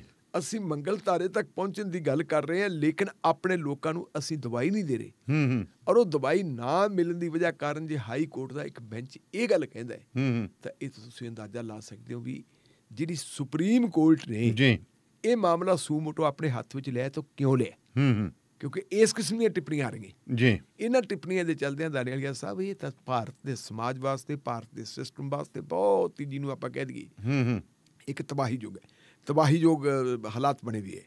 ਕੱਲ ਤੁਸੀਂ ਦੇਖੋ ਕਿ 35 ਸਾਲਾਂ ਦਾ ਜੇ ਹੋਇਆ ਨਹੀਂ ਜੀ, ਸੀਤਾਰਾਮ ਜੇਚਰੀ ਦਾ ਲੜਕਾ, ਉਹਦੀ ਡੈਥ ਹੋ ਗਈ। ਉਹ ਇੱਕ ਪੱਤਰਕਾਰ ਸੀ ਔਰ ਬੜੇ ਨਾਮਵਰ ਟਾਈਮਜ਼ ਆਫ ਇੰਡੀਆ ਵਰਗੇ ਅਖਬਾਰਾਂ ਦੇ ਵਿੱਚ ਮੁੰਡਾ ਕੰਮ ਕਰ ਚੁੱਕਾ ਹੈ। ਕਰੋਨਾ ਤੋਂ ਉਹ ਵੀ ਪੀੜਤ ਸੀ। ਪਰਿਵਾਰ ਨੂੰ ਇਹ ਸੀ ਕਿ ਉਹਦੀ ਰਿਕਵਰੀ ਹੋ ਰਹੀ ਹੈ, ਪਰ ਕੱਲ ਸਵੇਰੇ ਉਹਦੀ 5 ਵਜੇ ਮੌਤ ਹੋ ਗਈ ਜੀ। ਔਰ ਉਹਦੇ ਫਾਦਰ ਨੇ ਜਿਹੜਾ ਆਪ ਪਾਰਲੀਮੈਂਟ ਦਾ ਮੈਂਬਰ ਵੀ ਹੈ, ਨੈਸ਼ਨਲ ਕਾਉਂਸਲ ਜਿਹੜੀ ਹੈਗੀ ਥੋੜੀ CPM ਦਾ ਨੈਸ਼ਨਲ ਜਨਰਲ ਸੈਕਟਰੀ ਹੈ, ਉਹਨੂੰ ਆਪਾਂ ਇਹ ਨਹੀਂ ਕਹਿ ਸਕਦੇ ਕਿ ਉਹਨੂੰ ਕੋਈ ਹਸਪਤਾਲਾਂ ਦੀ ਕਮੀ, ਬਿਲਕੁਲ ਪਰ ਇਹ ਮਹਾਮਾਰੀ ਦਾ ਪਤਾ ਤਾਂ ਲੱਗਦਾ ਨਾ ਵੀ ਮਹਾਮਾਰੀ ਕਿੱਥੋਂ ਤੱਕ ਗਈ ਵੀ ਹੈ। ਔਰ ਇਸ ਮਹਾਮਾਰੀ ਦੀ ਜਦੋਂ ਫਿਰ ਆਪਾਂ ਅਗਾਂਹ ਗੱਲ ਕਰੀਏ ਤੇ ਇਸ ਮਹਾਮਾਰੀ ਤੋਂ ਦੇਸ਼ ਨੂੰ ਬਚਾਉਣ ਵਾਸਤੇ ਜੀ ਸਾਡੇ ਜਿਹੜੇ ਹਾਕਮ ਹੈ, ਹਾਕਮਾਂ ਨੇ ਕੀਤਾ ਕੀ? ਹਾਕਮਾਂ ਦੀ ਤਾਂ ਫਿਰ ਹਾਲਤ ਇਹ ਬਣ ਗਈ ਕਿ ਉਹ ਕਹਿੰਦੇ ਆਪਾਂ ਮੋਦੀ ਸਾਹਿਬ ਨੂੰ ਕਹਿੰਦੇ ਕਿ ਮੈਂ ਤਾਂ ਇੱਕ ਫਕੀਰ ਆਦਮੀ ਹਾਂ। ਇਹਦਾ ਮਤਲਬ ਹੈ ਦੇਸ਼ ਜਿਹੜਾ ਹੈਗਾ ਦੋ ਫਕੀਰਾਂ ਦੇ ਪੇਸ਼ ਪਿਆ ਹੈ ਜੀ। ਇੱਕ ਅਮਿਤ ਸ਼ਾਹ ਜੀ ਹੋ ਗਏ ਤੇ ਦੂਜੇ ਨਰਿੰਦਰ ਮੋਦੀ ਸਾਹਿਬ ਹੋ ਗਏ। ਜੇ ਤੁਸੀਂ ਫਕੀਰੀ ਕਰਨੀ ਹੈ ਤਾਂ ਕਿਸੇ ਮੰਦਰ 'ਚ ਬੈਠ ਜਾਓ, ਤੁਸੀਂ ਉੱਥੇ ਜਾਓ, ਦੇਸ਼ ਕਿਵੇਂ ਚਲਾਉਣਾ ਹੈ। ਤੁਸੀਂ ਗੱਲ ਕਰ ਰਹੇ ਸੀ ਕਿ ਡਾਕਟਰ ਮਨਮੋਹਨ ਸਿੰਘ ਦੀ ਕੋਈ ਇੰਟਰਵਿਊ ਆਈ ਸੀ ਜੀ ਕਿਤੇ, ਮੇਰਾ ਖਿਆਲ ਹੈ ਇਲੈਕਸ਼ਨ ਤੋਂ ਪਹਿਲਾਂ 2014 ਤੋਂ, ਉਦੋਂ ਇੰਟਰਵਿਊ ਨਹੀਂ ਸੀ, ਉਹ ਐਡਰੈਸ ਕਰ ਰਹੇ ਸੀ, ਚਲੋ ਬੋਲ ਰਹੇ ਸੀ ਕਿਤੇ। ਉਹਨਾਂ ਨੇ ਬੋਲ ਕੇ ਕਿਹਾ ਸੀ ਕਿ ਜੇ ਕਿਤੇ ਖੁਦਾ ਨਾ ਖਾਸਤਾ ਇਸ ਦੇਸ਼ ਦਾ ਪ੍ਰਧਾਨ ਮੰਤਰੀ ਨਰਿੰਦਰ ਮੋਦੀ ਬਣ ਗਿਆ ਤਾਂ ਦੇਸ਼ ਦੀ ਤਬਾਹੀ ਹੋਊਗੀ, ਡਿਜ਼ਾਸਟਰ ਹੋਊਗਾ ਤੇ ਆਪਾਂ ਤਬਾਹੀ ਹੁੰਦੀ ਦੇਖ ਰਹੇ ਹਾਂ। ਆਪਾਂ ਅੱਗੇ ਪਤਾ ਨਹੀਂ ਹੋਣਾ ਕੀ ਹੈ। ਜਦੋਂ ਇੱਥੇ ਆਪਣੀ ਤੁਹਾਡੀ ਨੋਟਬੰਦੀ ਕੀਤੀ ਹੈ, ਉਹ ਵੀ ਇੱਕ ਤਬਾਹੀ ਦਾ ਕਾਰਨ। GST ਨੂੰ ਕਿੱਡੇ ਕੁਚੱਜੇ ਢੰਗ ਨਾਲ ਲਾਗੂ ਕੀਤਾ ਜਾ ਰਿਹਾ। ਇਸ ਵੇਲੇ ਸੂਬਿਆਂ ਦੀ ਹਾਲਤ ਜਿਹੜੀ ਹੈ ਪਾਣੀਓਂ ਪਤਲੀ ਹੋਈ। ਬਿਲਕੁਲ ਜੀ। ਸੂਬਿਆਂ ਦੇ ਕੋਲੇ ਆਪਣੇ ਜਿਹੜੇ ਹੈਗੇ ਆ ਮੁਲਾਜ਼ਮ, ਉਹਨਾਂ ਨੂੰ ਤਨਖਾਹਾਂ ਦੇਣ ਵਾਸਤੇ ਪੈਸੇ ਹੈ ਨਹੀਂ ਗੇ। ਔਰ ਉੱਤੇ ਜਿਹੜਾ ਹੈਗਾ ਇੱਕ ਲਾਕਡਾਊਨ ਨੇ ਜਿਹੜੀ ਸਾਡੀ ਤਬਾਹੀ, ਪਹਿਲਾਂ ਨੋਟਬੰਦੀ ਜੀ, ਲਾਕਡਾਊਨ ਨੇ ਜਿਹੜਾ ਸਾਡੇ ਦੇਸ਼ ਦਾ ਬੇੜਾ ਗਰਕ ਕੀਤਾ ਤੇ ਉਹ ਤੋਂ ਬਾਅਦ ਉਹਦੇ ਨਾਲੋਂ ਵੀ ਭਿਆਨਕ ਆ ਗਈ। ਤੇ ਮੋਦੀ ਸਾਹਿਬ ਕਹਿੰਦੇ ਹੈ, ਪਿਛਲੇ ਦਿਨਾਂ 'ਚ ਮੋਦੀ ਸਾਹਿਬ ਨੇ ਐਡਰੈਸ ਕੀਤਾ ਸੀ ਨੇਸ਼ਨ ਨੂੰ, ਉਹਦੇ ਕਹਿੰਦੇ ਕਿ ਪੁਰਾਣੇ ਜਿਹੜਾ ਲਾਕਡਾਊਨ ਲੱਗਿਆ ਨਾ, ਉਦੋਂ ਸਾਡੇ ਲੋਕ ਸਿੱਖਿਅਤ ਨਹੀਂ ਸੀ। ਅੱਛਾ, ਹੁਣ ਪੜ੍ਹ ਲਿਖ ਕੇ ਸਿੱਖਿਅਤ ਹੈ, ਇਹਨਾਂ ਨੂੰ ਇਹ ਪਤਾ ਲੱਗ ਗਿਆ ਕਿ ਇਹਦਾ ਮੁਕਾਬਲਾ ਕਿਵੇਂ ਕਰਨਾ। ਔਰ ਨਾਲ ਇਹ ਗੱਲ ਕਹਿ ਦਿੱਤੀ ਕਿ ਓੜ ਫੋੜ ਜਿਹੜਾ ਕਰਨਾ ਹੈ, ਪਿਛਲੀ ਵਾਰੀ ਤੁਸੀਂ ਦੇਖਣਾ ਸਾਰਾ ਕੰਟਰੋਲ ਸੈਂਟਰ ਕੋਲੇ ਸੀ। ਔਰ ਉਦੋਂ ਸਟੇਟਾਂ ਨੇ ਡਿਮਾਂਡ ਕੀਤੀ ਸੀ ਕਿ ਸਾਨੂੰ ਆਪਣੇ ਜਿਹੜੇ ਹੈਗੇ ਹਾਲਾਤ, ਉਹਨਾਂ ਹਾਲਾਤਾਂ ਦੇ ਮੁਤਾਬਕ ਫੈਸਲੇ ਕਰਨ ਦੀ ਇਜਾਜ਼ਤ ਦਿੱਤੀ ਜਾਵੇ। ਸੂਬਿਆਂ ਦੇ ਅਸੀਂ ਫੈਸਲੇ ਆਪਦੇ ਮੁਤਾਬਕ ਕਰ ਲਈਏ, ਰਿਫਿਊਜ਼ ਕਰਤਾ ਸੀ ਜੀ। ਤੇ ਹੁਣ ਤੁਸੀਂ ਜਿਹੜਾ ਭਾਸ਼ਣ ਹੈ, ਉਹਨੂੰ ਭਾਸ਼ਣ ਨੂੰ ਸੁਣੋ। ਉਹਦੇ ਵਿੱਚ ਨਰਿੰਦਰ ਮੋਦੀ ਸਾਹਿਬ ਕਹਿੰਦੇ ਹੈ ਲਾਕਡਾਊਨ ਜਿਹੜਾ ਹੈਗਾ ਉਹ ਆਖਰੀ ਹਥਿਆਰ ਹੈ ਜੀ। ਦੱਸੋ। ਤੇ ਸੂਬੇ ਆਪਣੇ ਪੱਧਰ ਦੇ ਉੱਤੇ ਆਪਣੇ ਹਾਲਾਤਾਂ ਮੁਤਾਬਕ ਫੈਸਲੇ ਲੈਣ। ਸੂਬਿਆਂ ਦੇ ਕੋਲ ਧੇਲਾ ਤਾਂ ਹੈ, ਧੇਲਾ ਤਾਂ ਦਿੰਦਾ ਨਹੀਂ, ਆਕਸੀਜਨ ਤੂੰ ਨਹੀਂ ਦਿੰਦਾ, ਸਾਰਾ ਕੁਝ ਤੂੰ ਖੋਈ ਜਾਂਦਾ। ਆਕਸੀਜਨ ਜਿਹੜੀ ਹੈਗੀ ਆ, ਆਕਸੀਜਨ ਤੁਸੀਂ ਸਪਲਾਈ ਕਰਨੀ, ਇਹ ਨਹੀਂ ਕਿ ਆਕਸੀਜਨ ਦੀ ਪ੍ਰੋਡਕਸ਼ਨ ਹੀ ਨਹੀਂ, ਆਕਸੀਜਨ ਦੀ ਪ੍ਰੋਡਕਸ਼ਨ ਹੈ, ਪਰ ਆਕਸੀਜਨ ਸਪਲਾਈ ਕਿਹਨੂੰ ਹੋ ਰਹੀ ਹੈ? ਇੰਡਸਟਰੀ ਨੂੰ ਹੋ ਰਹੀ ਹੈ। ਆਹ ਗੱਲ ਆ ਗਈ। ਕਹਿੰਦੇ ਆਪਣੇ ਜਿਹੜਾ ਥਰਮਲ ਪਲਾਂਟ ਹੈ, ਇਸ ਥਰਮਲ ਪਲਾਂਟ ਨੂੰ ਡਿਸਮੈਂਟਲ ਕਰਨ ਦੀ ਗੱਲ ਕਰ ਰਹੀ ਹੈ, ਇੱਥੇ ਵੀ ਆਕਸੀਜਨ ਇਸਤੇਮਾਲ ਕੀਤੀ ਜਾ ਰਹੀ ਹੈ। ਪਰ ਢਿੱਲੋਂ ਸਾਹਿਬ ਬੜੀ ਵਧੀਆ ਗੱਲ ਦੇਖੋ, ਉਹ ਤਾਂ ਬੰਦ ਹੋ ਗਈ ਇਹਨਾਂ ਨੇ। ਕੱਲ ਆਪਾਂ ਜਦੋਂ ਖਬਰ ਚੱਕ ਲਈ ਮੈਂ ਉਦੋਂ ਬਾਅਦ ਬੰਦ ਕਰਤੀ, ਪਰ ਦੇਖੋ ਟਾਟਾ ਨੇ ਸਭ ਤੋਂ ਪਹਿਲਾਂ ਬੰਦ ਕੀਤੀ, ਕਿਉਂਕਿ ਇੰਡਸਟਰੀਅਲ ਯੂਜ਼, ਕਿਉਂਕਿ ਜਿਹੜੀ ਆਕਸੀਜਨ ਹੈ ਨਾ ਜੀ, ਮੈਡੀਕਲ ਲਈ ਤਾਂ ਬਹੁਤ ਘੱਟ ਯੂਜ਼ ਹੁੰਦੀ ਹੈ, 90% ਤਾਂ ਇੰਡਸਟਰੀਅਲ ਯੂਜ਼ ਲਈ ਹੁੰਦੀ ਹੈ। ਉੱਧਰ ਦੇਖ ਲਓ ਰੇਲ ਕੋਚ ਫੈਕਟਰੀ ਨੇ ਵੀ ਜਿਹੜਾ ਆਪਦਾ ਕੰਮ ਬੰਦ ਕਰਕੇ ਅੰਮ੍ਰਿਤਸਰ ਭੇਜਤੀ, ਕਪੂਰਥਲਾ ਵਾਲੇ ਭੇਜਤੀਆਂ। ਸੋ ਇਹ ਚੀਜ਼ਾਂ ਨੇ, ਚਾਹੀਦਾ ਸਗੋਂ ਇਹਨਾਂ ਨੂੰ ਆਟੋਮੈਟਿਕਲੀ ਇਹੋ ਜਿਹਾ ਨੂੰ ਚਾਹੀਦਾ ਭਾਈ ਕੀ ਨਹੀਂ, ਇਹ ਤਾਂ ਉਹਨਾਂ ਨੂੰ ਚਾਹੀਦਾ। ਪਰ ਗੱਲ ਹੈ ਨਾ, ਜਿਹੜੀ ਸਰਕਾਰ ਹੈ, ਸਰਕਾਰ ਦੀ ਜ਼ਿੰਮੇਵਾਰੀ ਇਹਨਾਂ ਨੂੰ ਵੱਧ ਬਣਦੀ ਹੈ। ਤਾਂ ਆਪਾਂ ਨੂੰ ਟਾਟਾ ਦਾ ਧੰਨਵਾਦ ਹੋਣਾ ਚਾਹੀਦਾ, ਰੇਲ ਕੋਚ ਫੈਕਟਰੀ ਵਾਲਿਆਂ ਦਾ ਧੰਨਵਾਦੀ ਹੋਣਾ ਚਾਹੀਦਾ, ਉਹਨਾਂ ਦੀ ਮੈਨੇਜਮੈਂਟ ਦਾ, ਕਿ ਉਹਨਾਂ ਨੇ ਆਪਣੇ ਪੱਧਰ ਤੇ ਫੈਸਲਾ ਕਰ ਲਿਆ। ਸਰਕਾਰ ਦੇ ਪੱਧਰ ਤੇ ਤਾਂ ਕੋਈ ਫੈਸਲਾ ਨਹੀਂ ਨਾ ਹੋਇਆ। ਸਰਕਾਰ ਦੇ ਪੱਧਰ ਦੇ ਉੱਤੇ ਜਿਹੜਾ ਫੈਸਲਾ, ਜੇ ਤੁਸੀਂ ਇਹਨੂੰ 90% ਜਿਹੜੀ ਆਕਸੀਜਨ ਉਧਰ ਇਸਤੇਮਾਲ ਹੋਣੀ ਜੀ, ਇਹ ਤਾਂ ਫਿਰ ਸਰਕਾਰ ਨੂੰ ਫੈਸਲਾ ਕਰਨਾ ਚਾਹੀਦਾ ਸੀ ਕਿ 90% ਉਧਰ ਦੀ ਨਾਲੇ ਇੰਡਸਟਰੀ ਦੇ ਨਾਲੋਂ ਪਹਿਲਾਂ ਲੋਕਾਂ ਨੂੰ ਬਚਾਓ। ਉਧਰ ਮਾਇਆਪੁਰੀ ਦੇਖੋ ਆਪਣੇ ਸਿੰਘ ਨੇ, ਮਾਇਆਪੁਰੀ ਬਹੁਤ ਲੱਗਦੀ ਹੈ, ਕਿਉਂਕਿ ਉੱਥੇ ਕਬਾੜ ਦਾ ਕੰਮ ਕੱਟ ਵੱਢ ਹੁੰਦੀ ਹੈ। ਕਿਉਂਕਿ ਸਿੰਘ ਕਹਿੰਦਾ ਵੀ ਲਓ ਚੱਕੋ, ਕਹਿੰਦਾ ਮੁਫਤ 'ਚ ਲਈ ਚੱਲੋ, ਕਹਿੰਦਾ ਬਸ ਸਿਲੰਡਰ ਮੋੜੀ ਜਾਓ। ਦੇਖੋ ਗੱਲ ਇਹ ਹੈ ਦਾਨੇਵਾਲੀਆ ਸਾਹਿਬ, ਜਦੋਂ ਸਿੰਘਾਂ ਦੀ ਆਪਾਂ ਗੱਲ ਕਰਦੇ ਹਾਂ, ਕੱਲ ਹੀ ਸ਼ਾਹ ਕੋਈ ਪਤਾ ਨਹੀਂ ਕੌਣ ਸੀ, ਕਿਸੇ ਸੱਜਣ ਨੇ ਕਿਸੇ ਸੂਬੇ ਦੇ ਵਿੱਚ ਉਹਨੇ ਉੱਥੇ ਮਤਲਬ ਲੋਕਾਂ ਦੀ ਖਾਤਰ ਕਹਿਤਾ ਸੀ ਜੋ ਮਰਜ਼ੀ ਲੈ ਲਓ, ਮੈਂ ਜਿਹੜਾ ਮੁਸਲਮਾਨ ਸੀ। ਅੱਜ ਕੋਈ ਹੈਗੀ ਹੈ, ਕੋਈ ਕਿਸੇ ਹਿੰਦੂ ਭਰਾ ਦੀ ਗੱਲ ਆਈ ਸੀ, ਉਹਦੀ ਵੀ ਹੈ। ਤੇ ਜੇ ਆਪਾਂ ਦੇਖੀਏ, ਜਿਸ ਵੇਲੇ ਇੱਥੇ ਉਹ ਚੱਲਦੀ ਸੀਗੀ ਐਜੀਟੇਸ਼ਨ ਨਾਗਰਿਕਤਾ ਕਾਨੂੰਨ ਨੂੰ ਲੈ ਕੇ, ਸ਼ਾਹੀਨ ਬਾਗ ਦੇ ਵਿੱਚ ਮੋਰਚਾ ਲੱਗਿਆ ਸੀ, ਉਸ ਵੇਲੇ ਵੀ ਤੁਹਾਡੇ ਯਾਦ ਹੋਣਾ ਹੈ ਕਿ ਉਹਨਾਂ ਵਾਸਤੇ ਜਿਹੜੇ ਬੰਦੇ ਮੋਰਚੇ ਦੇ ਵਿੱਚ ਬੈਠੇ, ਉਹਨਾਂ ਦੇ ਲਈ ਲੰਗਰ ਦਾ ਪ੍ਰਬੰਧ ਕੀਤਾ ਸੀ ਆਪਣੇ ਇੱਕ ਸਰਦਾਰ ਨੇ ਕੀਤਾ ਸੀ। ਉਹਨੇ ਆਪਣਾ ਫਲੈਟ ਵੇਚਤਾ, ਉਹ ਤੇ ਪਰਚਾ ਦੇਤਾ ਸੀ ਬਾਅਦ ਦੇ ਵਿੱਚ ਕਿ ਇਹ ਲੋਕ ਜਿਹੜੇ ਹੈਗੇ ਇੱਥੇ ਇਸ ਤਰ੍ਹਾਂ ਦੀ ਗੱਲ ਕਰਦੀ ਹੈ। ਤੇ ਹੁਣ ਇੱਕ ਅਮਰੀਕਾ ਦੀ ਜਿਹੜੀ ਹੈਗੀ ਹੈ ਸੰਸਥਾ, ਅਮਰੀਕਾ ਦੀ ਸੰਸਥਾ ਨੇ ਜਿਹੜੀ ਭਾਰਤ ਦੀ ਨਵੀਂ ਤਸਵੀਰ ਪੇਸ਼ ਕੀਤੀ ਹੈ, ਉਹਦੇ ਵਿੱਚ ਉਹਨਾਂ ਨੇ ਭਾਰਤ ਨੂੰ ਇੱਕ ਉਸ ਜਿਹੜੀ ਹੈਗੀ ਹੈ ਕਾਲੀ ਲਿਸਟ ਦੇ ਵਿੱਚ ਪਾ ਦਿੱਤਾ ਹੈ, ਜਿਹੜੀ ਲਿਸਟ ਤੇ ਗੱਲ ਕਹਿੰਦੀ ਹੈ ਕਿ ਇਸ ਦੇਸ਼ ਦੇ ਵਿੱਚ ਘੱਟ ਗਿਣਤੀਆਂ ਨਾਲ ਵਿਤਕਰੇਬਾਜ਼ੀ ਹੋ ਰਹੀ ਹੈ। ਔਰ ਉਸ ਵਿਤਕਰੇਬਾਜ਼ੀ ਦੇ ਵਿੱਚ ਜਿਨ੍ਹਾਂ ਦੋ ਚੀਜ਼ਾਂ ਦਾ ਜ਼ਿਕਰ ਕੀਤਾ ਹੈ, ਉਹਦੇ ਵਿੱਚ ਨਾਗਰਿਕਤਾ ਕਾਨੂੰਨ ਦਾ ਜ਼ਿਕਰ ਕੀਤਾ ਹੈ। ਨਾਗਰਿਕਤਾ ਕਾਨੂੰਨ ਦੇ ਦੌਰਾਨ ਹੀ ਜਦੋਂ ਚਲਦਿਆਂ ਫਿਰ ਦਿੱਲੀ ਦੇ ਵਿੱਚ ਵਾਇਲੈਂਸ ਦੀਆਂ ਘਟਨਾਵਾਂ ਹੋਈਆਂ, ਦਿੱਲੀ ਦੇ ਵਿੱਚ ਜਿਹੜੀ ਹੈਗੀ ਮੁਸਲਮਾਨਾਂ ਦੇ ਉੱਤੇ ਕਹਿਰ ਟੁੱਟਿਆ, ਉਸ ਗੱਲ ਦਾ ਵੀ ਨੋਟਿਸ ਲਿਆ ਵੀ ਜਿਹੜਾ ਹੈਗਾ ਕਹਿਰ ਵੀ ਮੁਸਲਮਾਨਾਂ ਦੇ ਟੁੱਟਿਆ ਤੇ ਪਰਚੇ ਵੀ ਉਹਨਾਂ ਤੇ ਦਿੱਤੇ।